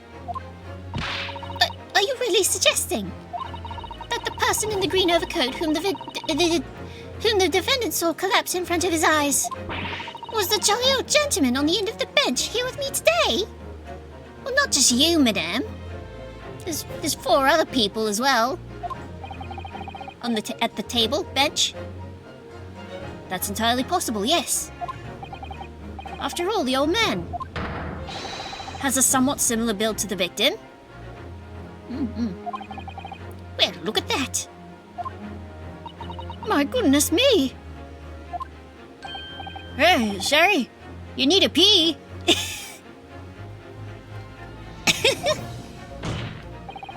And crucially, we know precisely where the old man in the green overcoat fell. On Calabash Road. Therefore, if the person who Mr. Natsume saw collapsing in front of him was in fact juror number 6, it means the defendant must have taken the long route back to his lodgings. And if that's true, then clearly the crime scene on Briar Road where the woman was stabbed was not on his way home. Oh my! You idiot old man. If you hadn't been so daft as to be roaming about there, we'd have boxed this off hours ago. And really, what were you thinking wearing such a befuddling coat? What did you say to me? Is it a crime for the elderly to walk the streets these days, eh? Is it a crime to slip over on the ice? Is it a crime to keep up with the latest styles and wear a beautiful green overcoat, is it? Hold it.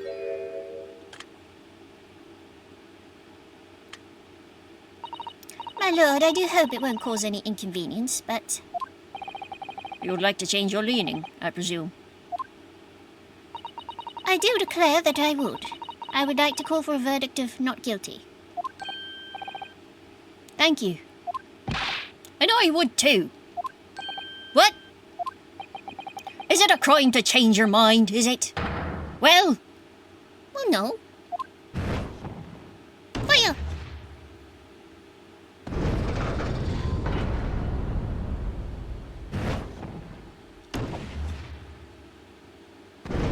Whoosh! yeah! Time to tip the scales. Well, that summation examination has concluded with a rather large shift in opinion. The eyes 2, the nose 4. So the nose has it. Not guilty, they say. Which means we no longer have a consensus among the members of the jury. The trial will continue. Objection! Objection? Oh, man.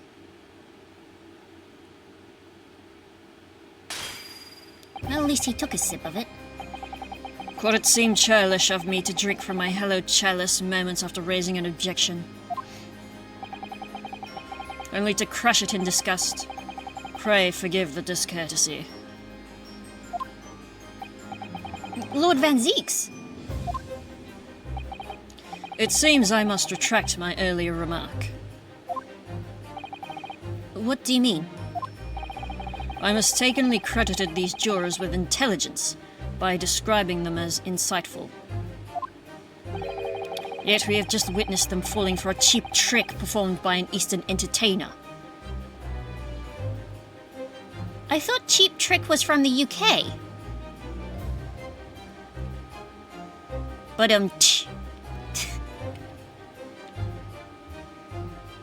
Hold on. where are they actually from?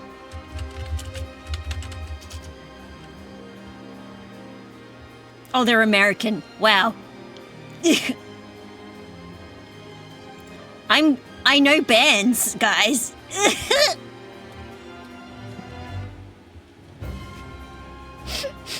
I know musicians.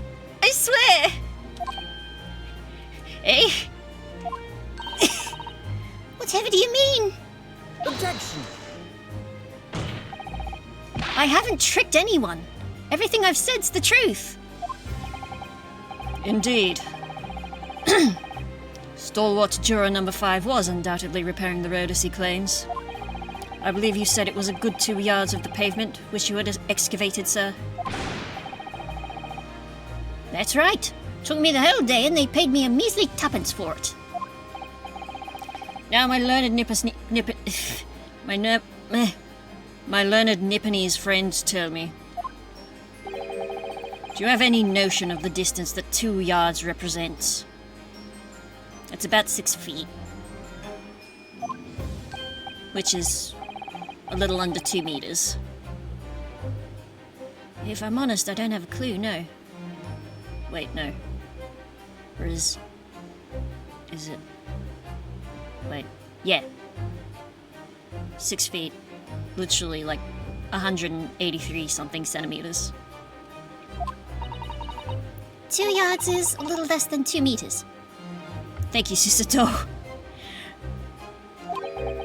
Less than 2 meters, that's not much at all.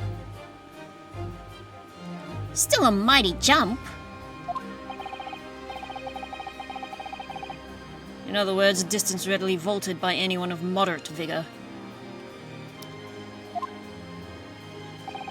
Would you not agree, my stalwart friend? Amy? Well, I can't say you're wrong, no. What? And did you perchance erect a sign to prevent pedestrians from passing the site of your works? Oh, God. Give me a moment. I'm good. Hey, I wouldn't dream of it. Wait, what? What a waste of time. Nowadays, that'd be considered operational health and safety fucking violation. To not put up signs where you're working? No coaches would have had a hope of passing anyway, and we just turn any gentlefolk back when they come. Kids just jump right over us all the time.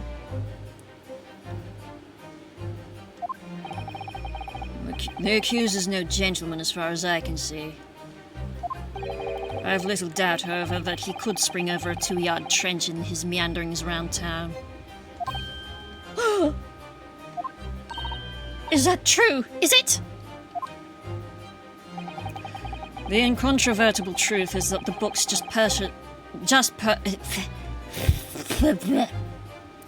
the books just purchased by the accused were found at the scene. There can be no doubt that on his way back to his lodgings, Mr. Natsume walked down Briar Road. Crushed in a single sentence. And old man. Cold man? Oh, you can talk. You say that at around 5 o'clock on the day in question, you slipped and fell on Calabash Road? Pray, was there a suspicious-looking Nipponese behind you at the time? Oh, I can't say as I remember. You don't remember? How about a wager, my learned friend? You say it was this old man that the accused saw, but I would lay 1,000 to 1 against you being able to prove it.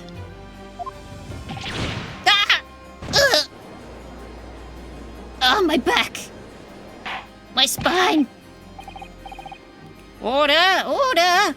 Lord Van Zieks, explain yourself! My lord, If you had such a trenchant argument up your sleeve, why in the world did you not proffer it during the Summation Examination? I wanted to give this young foreign student the sightseeing experience he no doubt came for. I wanted him to see for himself how the opinion of the jury is so readily swayed. But my hospitality has its limits, and they have been reached, I feel. But also, didn't we establish last case that the prosecution is not allowed to even speak during the summation? Well, the cloak come off. So, my learned friend, today's sightseeing tour of London is now over. What are you talking about? My lord, the prosecution requests permission to call its next witnesses to the stand. Granted. A bailiff, bring forth the witnesses. It's next witnesses? Yes.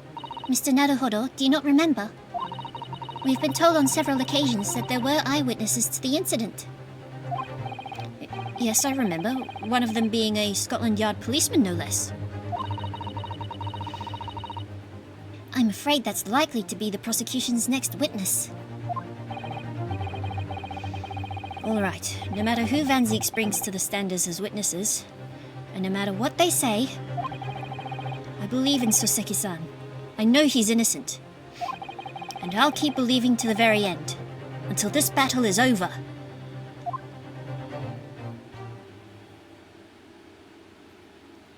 Oh, that's right. Witnesses, please state your names and occupations for the court. They're adorable.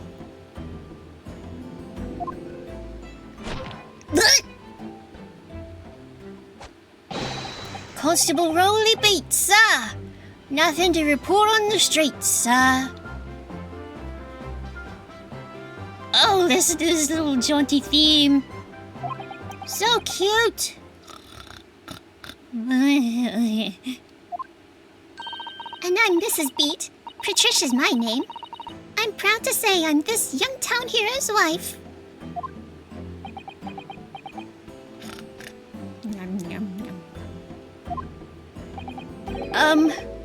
What's the story here? Well, in truth, we've not been married long. In fact, we celebrated our first anniversary only the other day.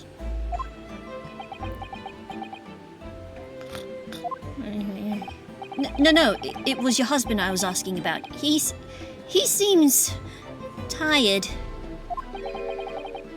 Hardly surprising. Whilst being an honourable occupation, patrolling the beat is the most demanding work in the world.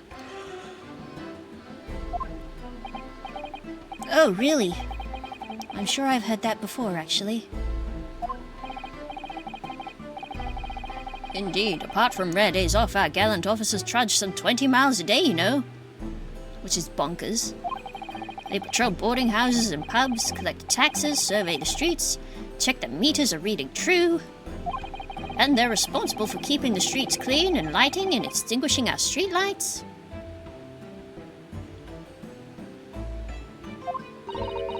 There are a number of items on that list that don't sound much like policing duties at all. I wouldn't just be falling asleep on my feet. I'd have collapsed long ago. But it goes without saying that a policeman's primary duty is the apprehension of criminals. Even when he's off duty, a constable is expected to investigate and resolve any crimes on his beat. For the London Bobby is a man of honour.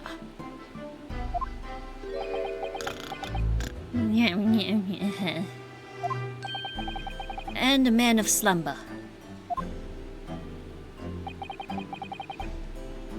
On the day in question, this man and his wife were walking down Brow Road in the opposite direction, and they witnessed the incident as it occurred.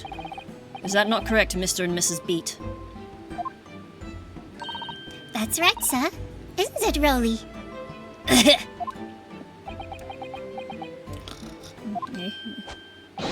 Constable Rolly Beat, sir! Nothing to report on the streets, sir.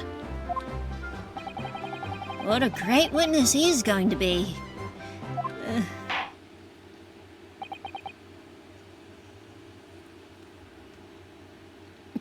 Very good. I'd like to hear your formal testimonies now, please. You will tell the court exactly what you saw on the afternoon of the incident. Yes, sir.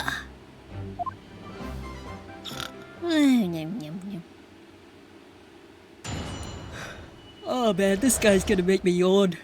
Even more than I was before. Ah! It was our wedding anniversary, and Rolly was taking me out for a meal. There was no time to change after work. Anyway, two silhouettes appeared out of the fog on the pavement in front of us. All of a sudden, one of them just collapsed on the floor. Then the other scattered something before running off. We ran straight over, of course, and then went for help at the nearby police box. It was definitely that Japanese man on the dock. In the dock. Rolly and I both saw him clear as day. You just said you saw silhouettes. What do you mean?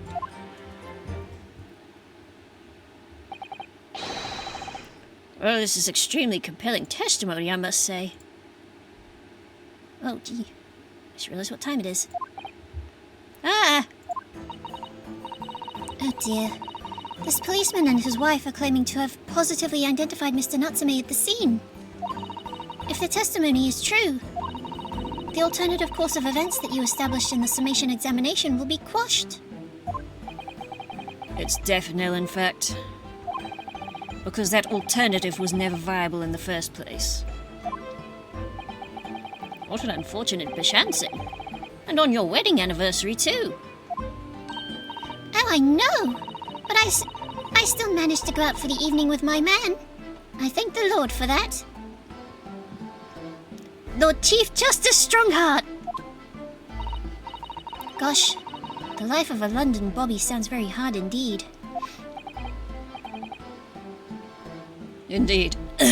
However, this cross-examination will be over in minutes. You may well have time to rest this afternoon. What do you mean by that?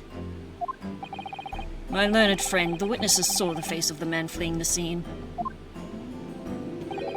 They are testifying under oath that it was without doubt the accused, Mrs. Soseki Natsume. And one of these witnesses is a policeman, no less. So you appreciate the gravity of the situation, I'm sure. Except that the man's so tired, his wife has to do all the talking. Enough preamble. Counsel for the defense, commence the cross-examination, please. Yes, my lord.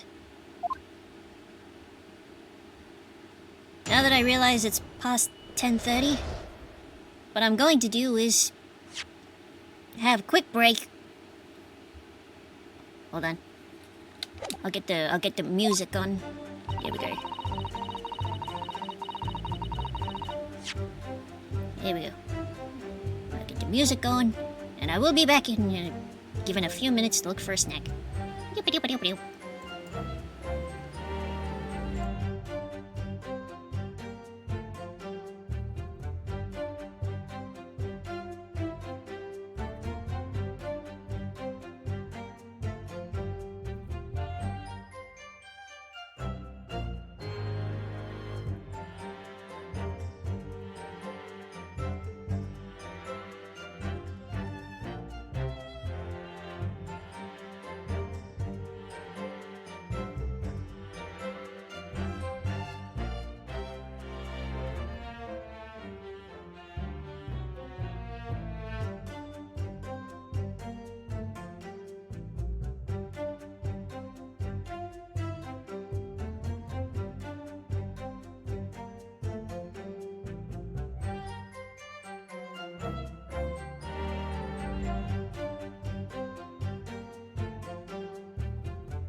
And back. Beep-a-doop-a. Here we go.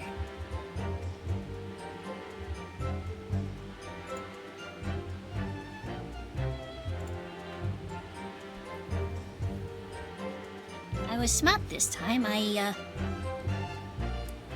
did up my lamp before I came back. Alright.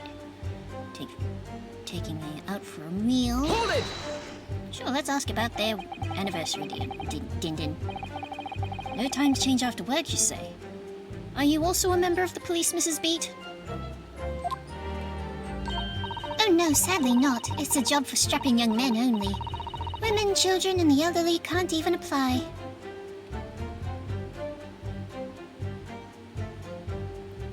I mean, children and elderly makes sense. Then again, this is 1899 England. Well, I think you can probably see why children and the elderly can't do the job, can't you? Same brain cell. But also, thank you, Quibsby, for welcoming me back. I think Rowley looks ever so handsome in his uniform. It suits you down to the ground, doesn't it, darling? What? Every time she does that, it sounds like his spine's being, like, cracked. What? I just finished my beat. Pat and I were heading back to the station. I was actually planning on getting changed there. Is he talking in his sleep? This is creepy. Oh, it's been a while, Señorita Pajata Isca. Elvis Tech. Buenos noches. ¿Cómo está? Oh no, Rowley, I much prefer you in uniform. Hello? Sometimes I don't recognize you when I see you in plain clothes. Oh dear, that doesn't seem healthy. Kindly adhere to the point. You were going for a meal after you'd finished your beat for the day, correct? That's right, sir, yes. Well, I was fit to drop, to be honest. After spending the whole day on my feet. But police is my life, sir.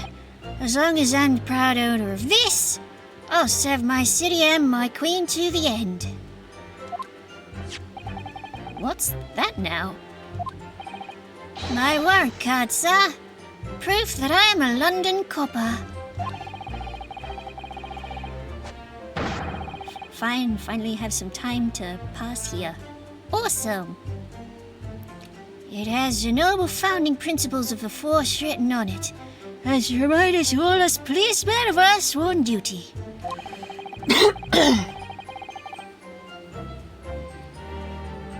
To patrol the streets of London town and uphold the peace of the common man. Sir! And for such a noble cause, I cover 20 minutes every single day without fail and without grumble. Because I know that the plodding of my boots is all Londoners need to hear to feel safe and secure. Alright. So, fighting crime doesn't appear to come into it then? But sir, just on that one particular day, I was looking forward to celebrating my wedding anniversary. Mrs. Beat puts up with a lot being married to a bobby like me. I wanted to show my dear wife how much I care. Oh, Pat. Oh, Rowley. Oh, I'm gonna be sick. What a charming couple. Their young love is such a joy to behold. If a little over the top, perhaps. And then, kindly describe what happened next. Oh yeah, I've got chocolate with me. I can eat.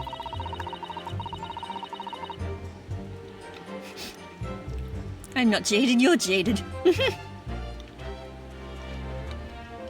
Hold it!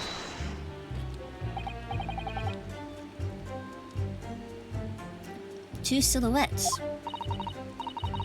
That's right. They were coming towards us, walking up Briar Road in the opposite direction. It was a rather plump figure, followed by a scrawny, thin-looking man. That doesn't sound exactly like the victim as pictured in this print. And like Mr. Natsume. Yes, unfortunately it does. And you're certain that at that time there was nobody else nearby? Oh yes, quite certain. It was dark, but there are streetlights on Briar Road, you see. There was nobody else around at all. Isn't that right, my darling? What?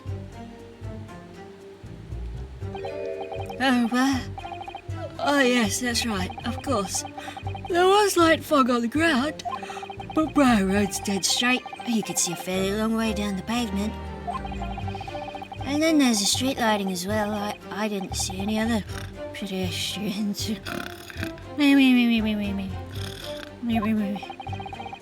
Before sleep takes a firm hold, your answer please, Mr. Beat. Are you quite sure of what you've just said? Yes, sir! As a copper who spends all day every day keeping watch on the streets, I'd swear to it, sir. I'm as sure as my love for Patricia's true. Oh, Pat. Oh, Rolly. Oh, God. They're still maintaining there was no one else around other than the victim and the attacker. It's starting to seem like that must be how it really happened. It's beginning to seem like there's nowhere to run. Well, that didn't stop Mr. Natsume, did it? He fled the scene all too convincingly. Thank you. I believe we have a reasonably clear idea of the situation just before the incident now. What happened in the crucial moments that followed? All of a sudden, one of them just collapsed on the floor and the other scattered something before running off. Hold it! Scattered something? What do you mean by that? Well, I couldn't quite make out what it was at the time.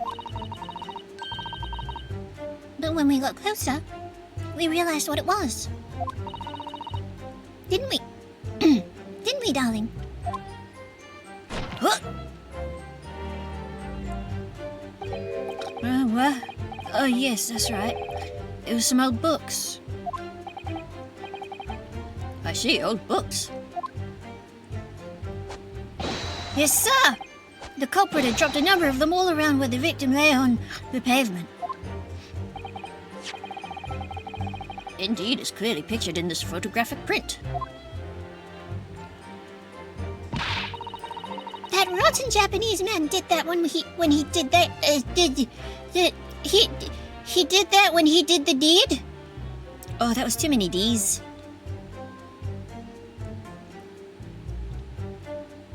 Said somebody.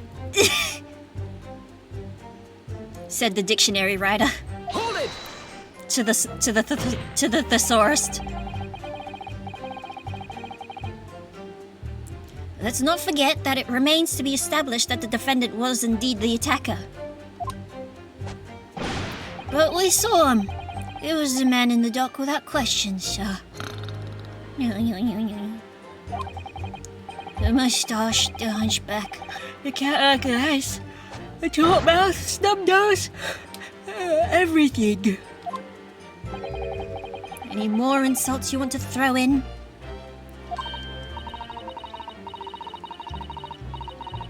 That's right.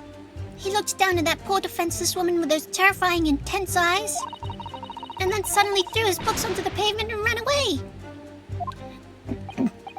I see. This is tough. They seem as though they're telling the truth here. May I remind the court that this unambiguous testimony comes from a policeman and his wife. Now please continue. Yes, sir. What?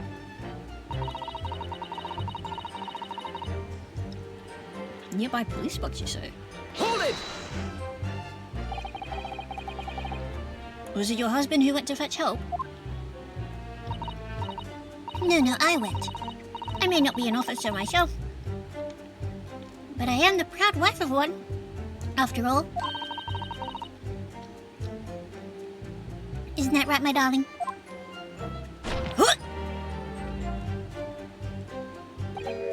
what? Oh, yes, that's right. I asked Mrs. Beat to go. I was off duty by that point. But a Bobby's never truly off duty, of course, so I felt obliged to stay and guard the scene. Very laudable, Mr. Beat. Preserving the scene of a crime is a task of considerable importance. Which is why I sent Patricia, you see. I told her where to find the right police box. Forgive my ignorance, but what do you mean exactly by the right police box? It depends on a crime's location, you see, as to who deals with it. Where the woman was stabbed wasn't actually on my beat. So I told Patricia the way to the police box for the beat the incident fell under so she could go and report it. I ran there as quickly as I could and asked for help from the Bobby on duty. There's nothing more potent than a young couple in love working together, you know. And thanks to your swift response, the case was quickly resolved. The actions of two model citizens. Oh, please. You're making us blush, isn't he, darling? What? Yes, sir. What Patricia said, sir. Let's move on, shall we?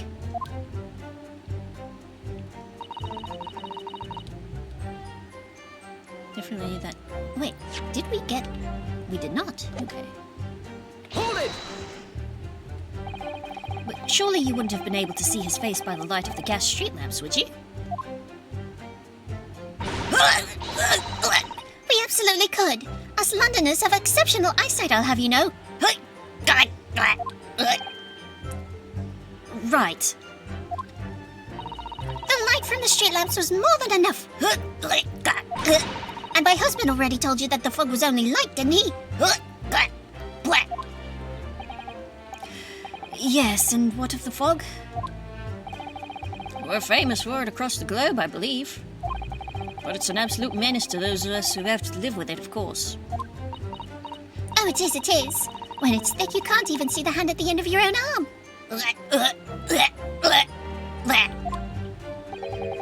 Yes, all right, I take your point. Now, could you stop shaking your husband about? The constant fog makes our eyes very sharp, you see. I don't think so. I don't agree. That's why we can tell you for sure and certain that it was that little Japanese man we saw. Can't we, darling?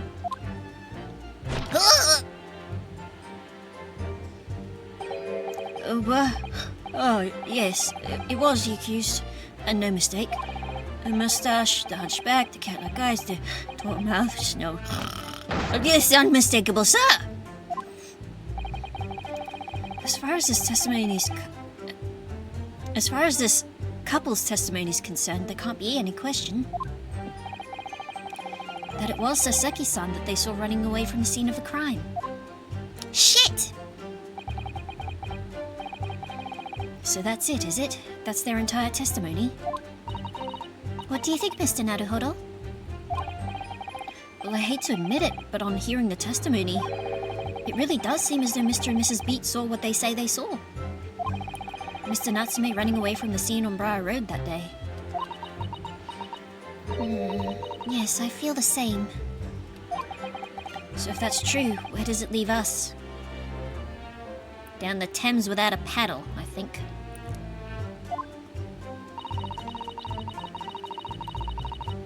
The members of the jury are sure to call for a guilty verdict after this testimony. Oh no. What do we do?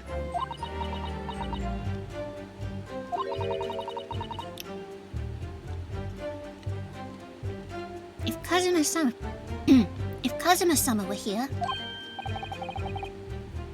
What are you trying to say? I think he would... Excuse me. I think he would try to find a contradiction somewhere else within their testimony. What do you mean somewhere else? Their statement about seeing Mr. Natsume is unequivocal. Calling that into question won't help. But if you could identify some other part of their testimony which appears to contradict the facts, you might be able to discredit them, to make the jury doubt if the pair's memory of the day is accurate. Oh, right.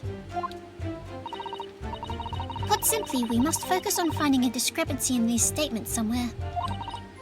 If we don't, I'm afraid the trial may reach an early and unfavorable conclusion. Why do I always seem to be so up against it? Mr. Lawyer, sir, can I ask you something? Oh? Yes, of course. What is it? Well, you keep asking us all these questions about everything we've told you, so...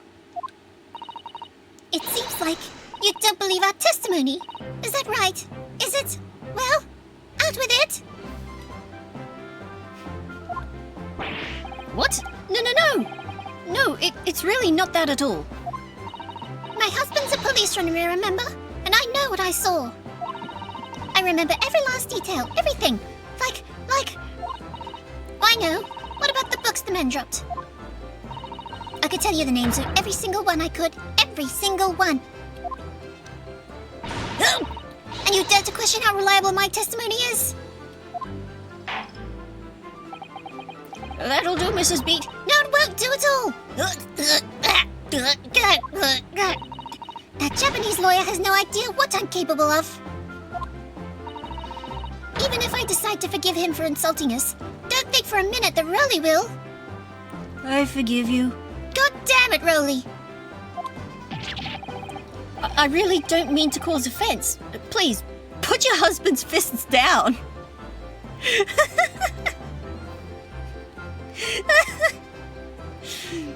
Oh, that's a really good line. Perhaps you would like the opportunity to supplement your testimony, Mrs. Beat. Might that appease you?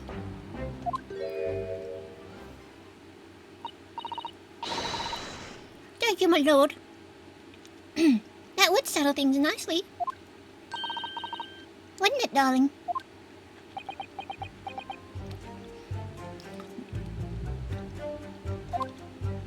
My hyoid bone! The 4 books, you say? Hold it! Yes, we know there were books dropped at the scene of the crime, as you say. Those purchased by the accused at the nearby second-hand bookshop on the day in question. After I'd been to the police box for help, I decided to have a good look over the area for good measure. I am a proud policeman's wife, after all. I did it for Rolly. And what was your husband doing at the time? Oh, he was lying face down in the snow. Getting some well-deserved rest. He works ever so hard, you know. Ever so hard. Don't you, my darling? Interesting way of guarding the scene of the crime.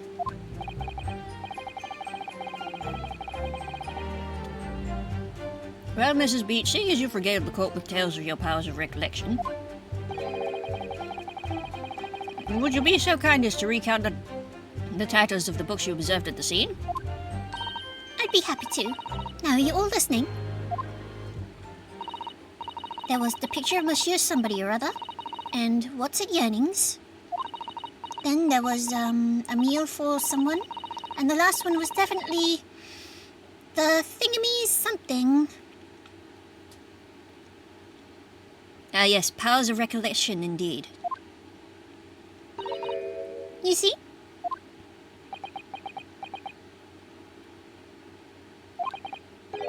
Yes, I see there are 1 or 2 holes in your memory. Oh, well, they were along those lines, I'm quite sure. There were indeed books found at the scene with titles along those lines, as you put it. Well, what did I tell you? So I think it's very mean the way you've been implying that my testimony can't be trusted. Don't you agree, darling? Anyone who upsets my Patricia will have me to answer to. Sir, please put the pistol down. Oh, he was ready to shoot that thing. Jesus. He had his finger on the trigger. Terrible trigger discipline.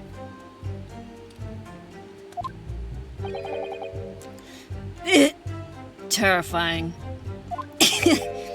Yes, she really is. So that's it, is it?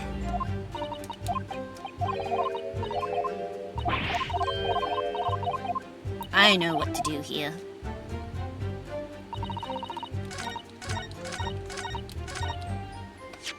Four books, you say? Objection!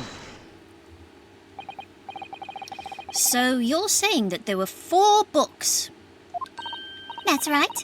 I remember all of them. The picture of Monsieur Somebody, What's It Yearnings, A Meal for Someone, and The Thingamee Something. I'm sorry, Mrs. Beat. But there is a fundamental flaw in that statement of yours. Oh no! What flaw?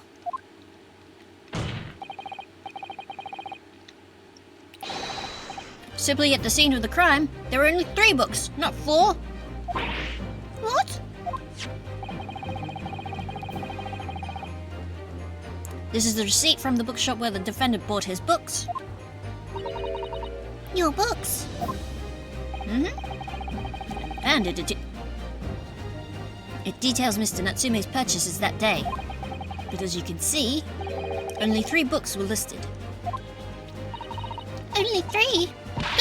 But no, that can't be. I remember seeing them. There were 4 books, I tell you. 4 dirty old books. Oh, really? Oh, really? Have a good look at this. Have a good look at this photographic print of the scene of the crime. As you can clearly see from this evidence as well, there are only 3 books. But I just don't believe it. No, I saw them there, I swear it. I saw them. No, madame, I'm afraid your powers of observation cannot be relied upon.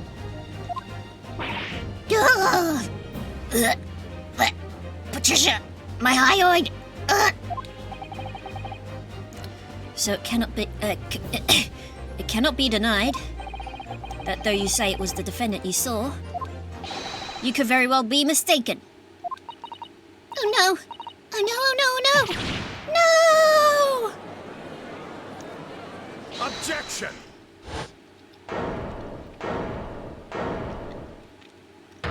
Give me a minute to finish my chocolate, will you?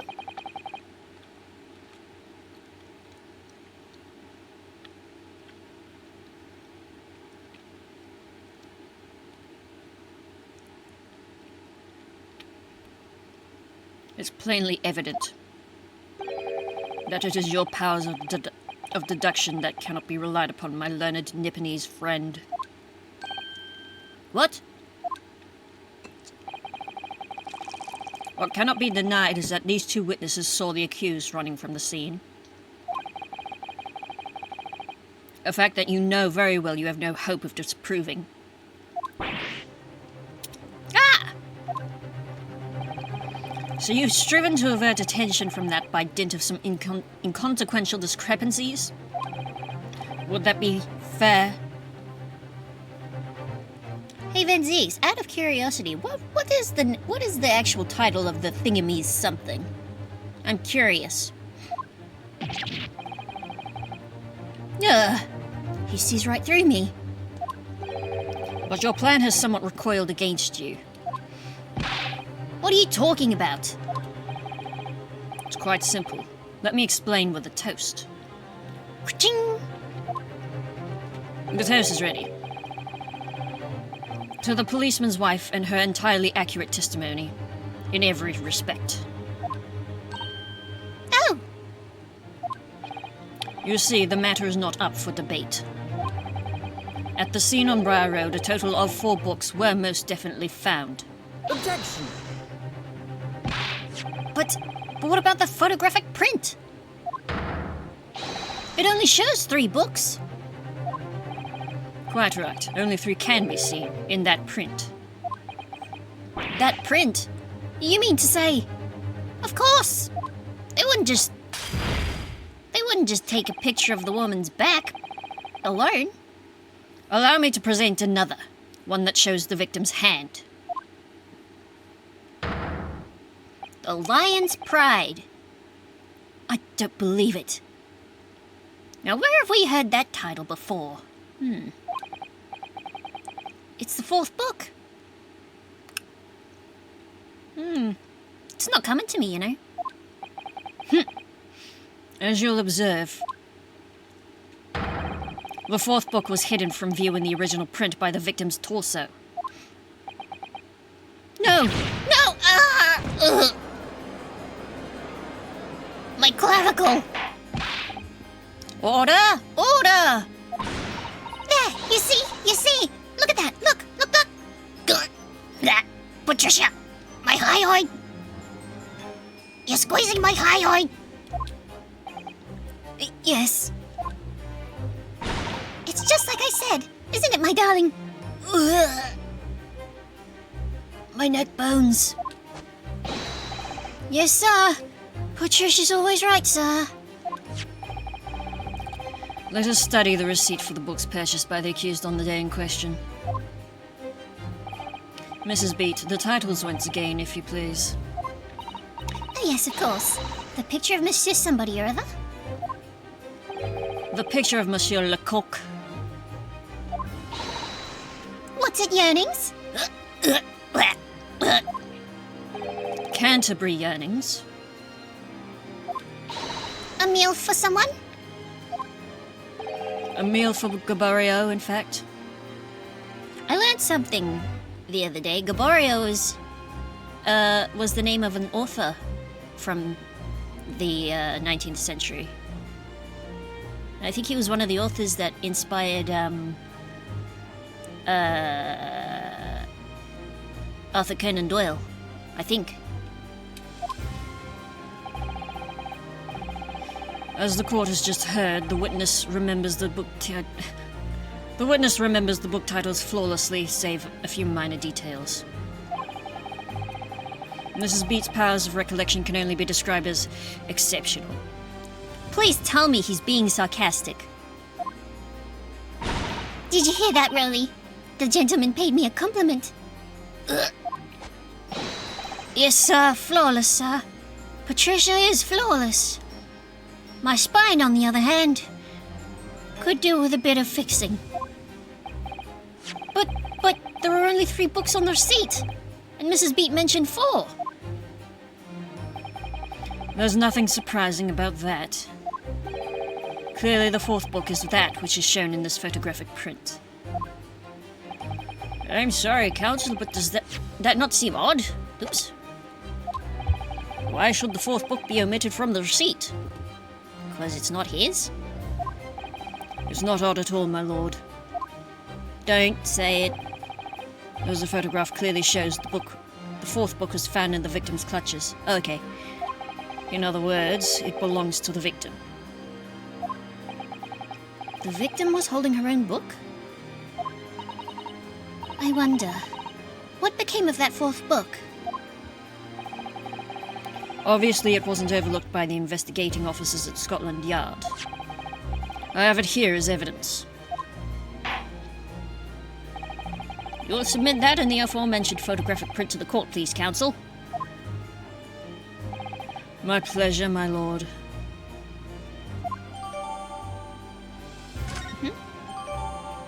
Yes, all right. We have a thing we can look at. The prosecution rests. I have nothing further to add. What? You seem surprised, my learned friend. But your resistance until now has been in vain. Entertaining, yes, but futile. The spurious longer route... Sorry, said that one weird. The spurious longer route to the accuser's lodgings that you tried to establish in your summation examination, and the attempted discrediting of the witness's powers of recollection in your cross-examination. Futile? I walked right into this, didn't I? You see? Everything we said is true. Isn't that right, my darling? Yes, Pat. Marry me, Pat. Silly Billy, we're already married. We are? So perhaps the ladies and gentlemen of the jury would like to reconsider their positions. Should the court waste any more time on this Nipponese travesty? That's the kindest thing you've said about us all evening, Van Zieks. Or is the decision you have to make all too apparent already? You have heard all of the witnesses and seen all of the evidence. This trial has run its course. Mr. Naruhodo, I'm afraid we're in a terribly precarious position. Precarious position. I know, but if I fight back in the wrong way now, I could very well just make matters worse. Think, Ryunosuke, think! What do you do now? Well, first of all, I want to look at this book. I can't find anything out of place. Oh. Let me see. It's a book entitled The Lion's Pride. I'm afraid I don't know any English literature at all. So it wouldn't be something I've heard. Wait a minute. The Lion's Pride. That's strange. I think I have heard of a book by that name before. And very recently, too. It's a title I recognize too, Mr. Naruhodo.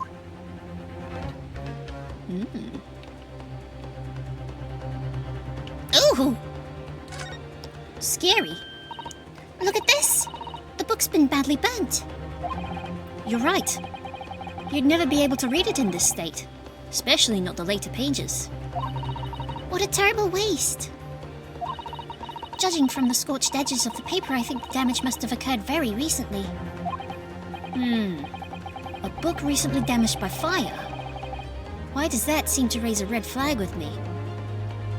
Because you've seen other victims of a burning corner of a house.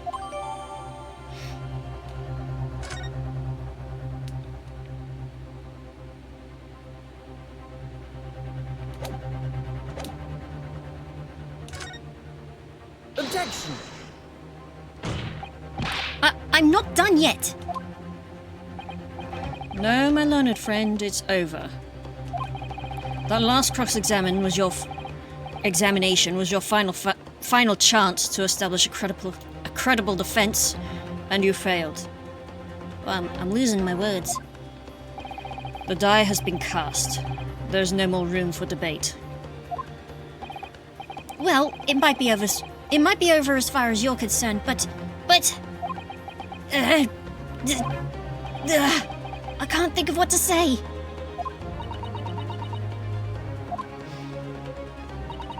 If I may, Lord Van Zieks. It seems somewhat boorish to close down the debate at this point. Your insignificant little Eastern Island must be a lawless hole indeed. Not anymore! For a lowly judicial assistant to have the audacity to intervene at a moment like this. Oh.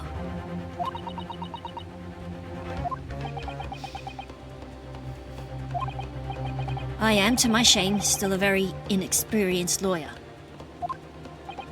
So you will have to forgive me. But I consider my assistant's advice essential and her opinions invaluable. Mr. Naruhodo.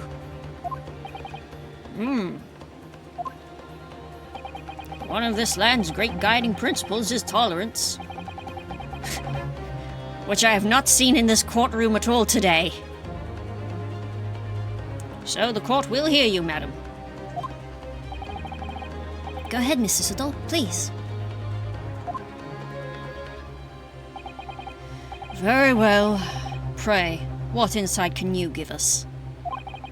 What have we all overlooked in this matter that you see fit to pursue further?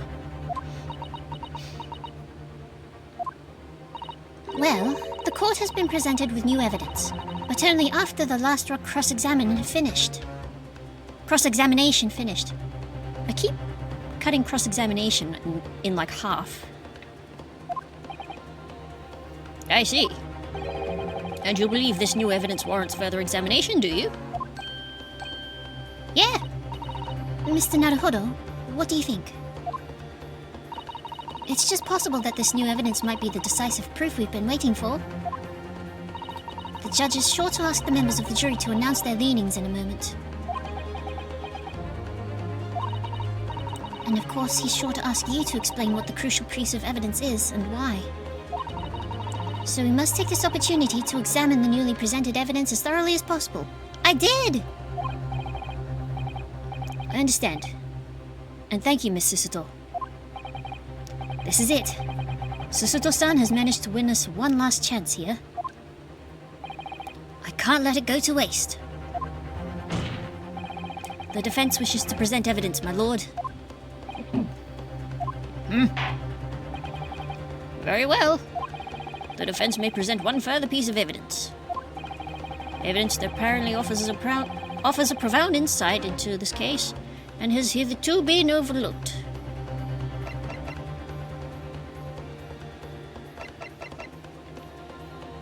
Take that! The evidence in question is what we can see from the newly presented photographic print of the crime scene. The fourth book found in the victim's hand. Objection! We have already discussed the fourth book at length. Other than it being in the victim's grasp at the time of the incident, no significance has been attached to it. Because you just pulled it out. Pursuing the matter further would be a flagrant waste of the court's time, as you well know. Ah! Yes, I'm afraid I must concur with the prosecution on this matter, counsel. What do you mean? You led the court to believe that the evidence in question contained a hitherto undiscovered clue. So I must insist... Oh, wait, hold on.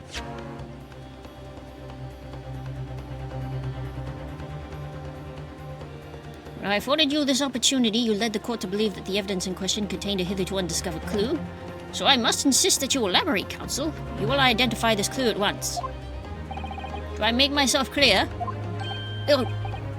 Yes, my lord. It's, I was worried for a second. I thought my hit points were gonna show up again. Mr. Naruhodo, I believe the prosecution is trying to avoid a thorough examination of the evidence. Which means you may very well be on the right track. Yes, I think you might be right. So, counsel, precisely where's the vital clue to this case, which this fourth book conceals? It's on the back. Got it! I would ask the court to observe the back of the book in question. The back? What are you... God gracious! It's been burnt to a crisp! So we have to ask ourselves, why was the victim clutching what is clearly an unreadable book? It is undeniably an extremely unnatural thing for her to have been doing. Objection! Unnatural, you say? And what of it, my Nipponese friend? Oh? Were I to concede the point, if it bears no relation to the case, there is nothing to discuss. So should you wish to assert that this fire damage is some veiled clue as to what happened that day, pray do enlighten us all. What truth does this charred book hide? A charred book. There is just one possibility here, which I can't quite bring myself to rule out. It's an outside chance, certainly, but worth a try. All right, I'll explain my theory. Don't keep us waiting any longer then, counsel. Explain this theory of yours. What are you suggesting that you can ascertain from the fire damage this sorry Thomas suffered? Its true owner. My lord, the burn on the back of this book reveals a startling truth. About the book's owner. I beg your pardon? it. We already know who the book belongs to. The victim was gripping it in her hand as she fell to the floor, after all. It's obviously hers.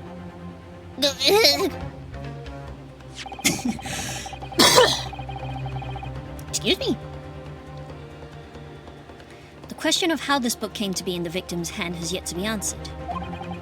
However, as to the questions of who the book really belongs to and where it originated, the defense has very credible answers. Good gracious! How can you possibly? Very well. I'll play along with this futile attempt to delay your inevitable demise. But do remember, the members of the jury may well burn you if your little gamble goes awry. Counsel, the defense's response here is very likely to influence the final outcome of this trial. Bark, bark, bark, bark. So tell the court, who do you claim is the owner of this burnt book?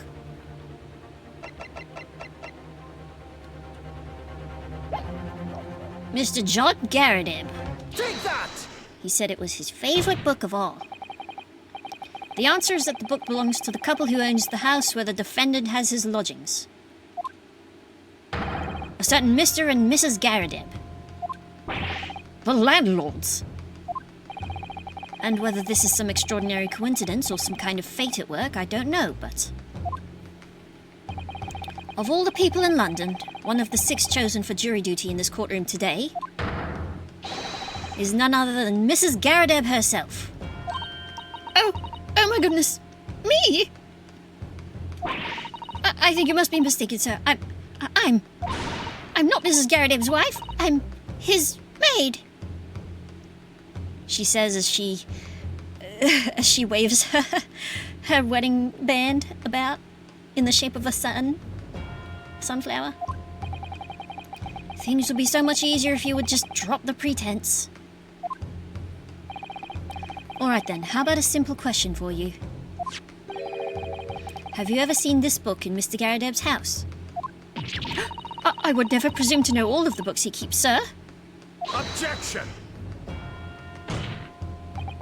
This is outlandish behavior. This woman is the accused landlady, you say? You implicate this hard-working member of the public. You besmirch her without a shred of evidence?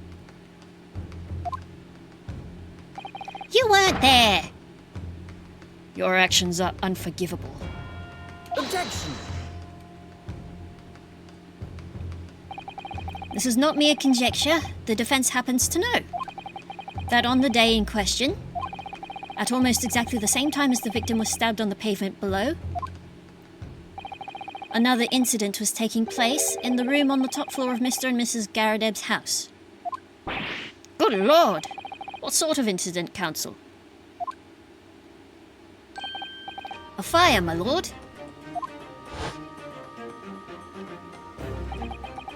Right to say it was. Happened in the blink of an eye, you know. The whole place filled with smoke. Couldn't see a belly thing. Didn't take long for the fire to spread, of course. Belly furniture started going up as well. Worst of it is, I lost my favourite. A book called The Lion's Pride. The Lion's Pride. By Jove! The very same title that's the subject of this debate. Oh dear me. Objection!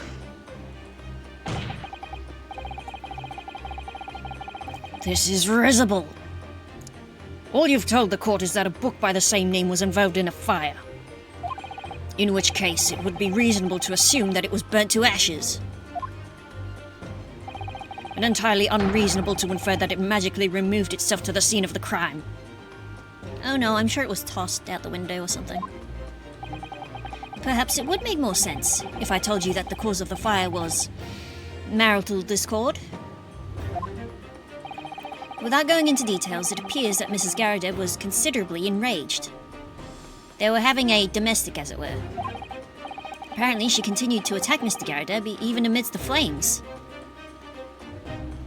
Yeah, which is bonkers. How awful. I can't even imagine being so hard to the one you love. Can you, Rolly? Absolutely not, sir.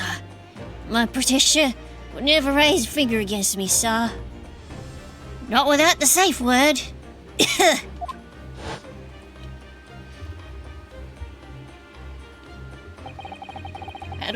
Had all my favourite old novels in that case.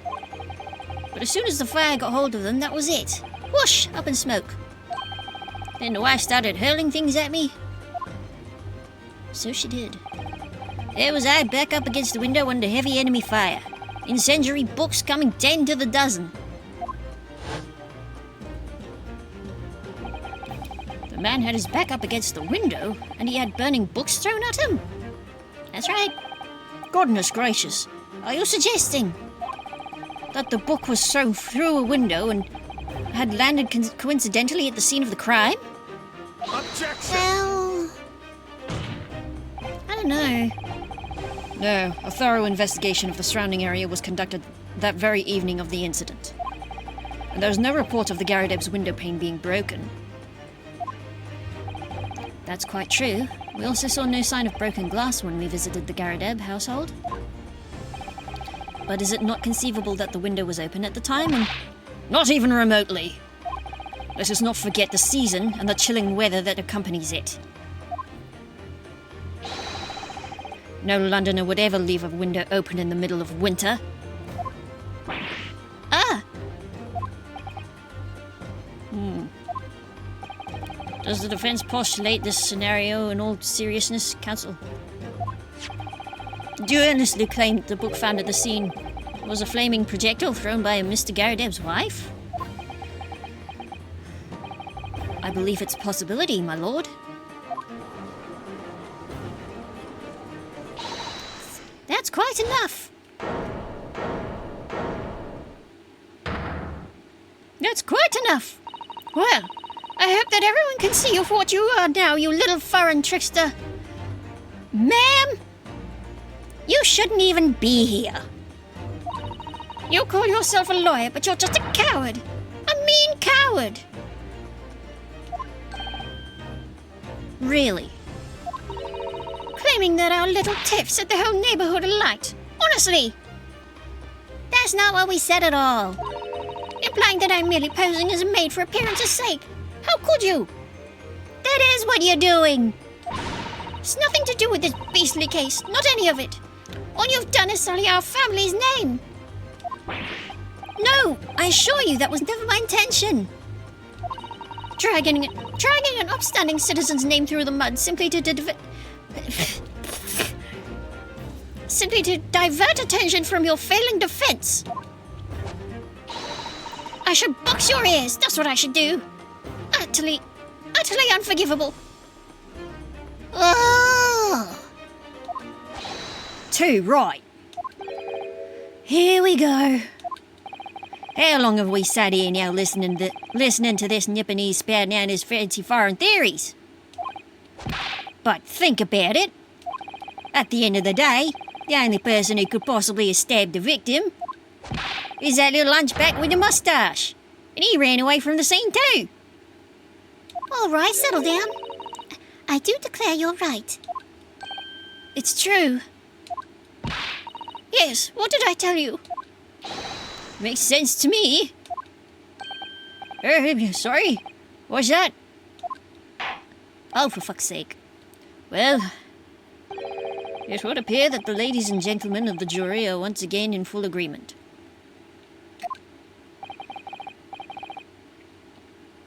What is your position, Lord Van Zieks? In truth, my lord, I feel these have been unnecessarily protracted proceedings. But then, one must always exercise patience in order to savour the best vintage. No, wait! The mystery of the fourth book still hasn't been... Leg! If books are your predilection, my learned friend, study them on your own time.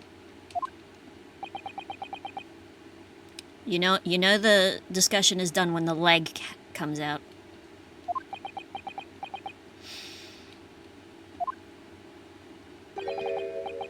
What? No forgive the discourtesy this time? In that case, ladies and gentlemen of the jury, you will now state your individual decisions regarding the defendant's culpability for the court to hear. Guilty! Guilty. Guilty. Guilty. Guilty. Guilty. Man.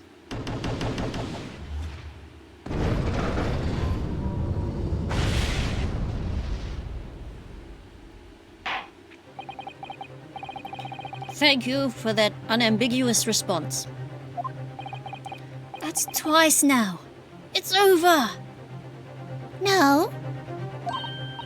Mr. Naruhodo, don't give up. Miss Susato. Have you forgotten? The battle isn't over yet. You're not suggesting. I am suggesting. The defense has the right to another summation examination at this point. You could still convince the jurors to change their minds. You have one more chance. My lord, the defense asks to exercise its right to a summation examination. You believe you still have tricks up your sleeve? No cheap ones at any rate. I don't intend to trick anybody. I intend to uncover the truth. This is no time to be downcast. As long as there's a chance, I have to stay strong and determined.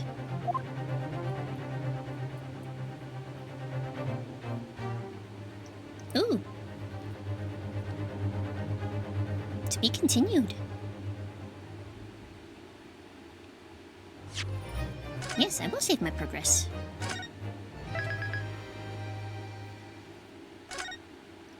Right. Oh. That feels like a good stopping point, I feel. It's 11:30. Goodness gracious. All right. Next time. We finish trial part. We head on to trial part 2 and figure out what the fuck is what the hap is fucking. What the hell? It is late for me. Well, yeah, it is late. But yeah, oop, just crossed 3 hours on the timer. Nice. All right. Monday. I'll do something. There's no more children around to give us nightmares. So I'll do something. Heck yeah, we hate children.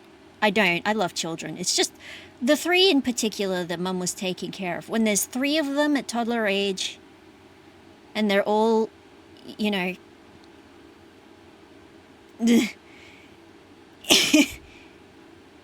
we hate those children in particular.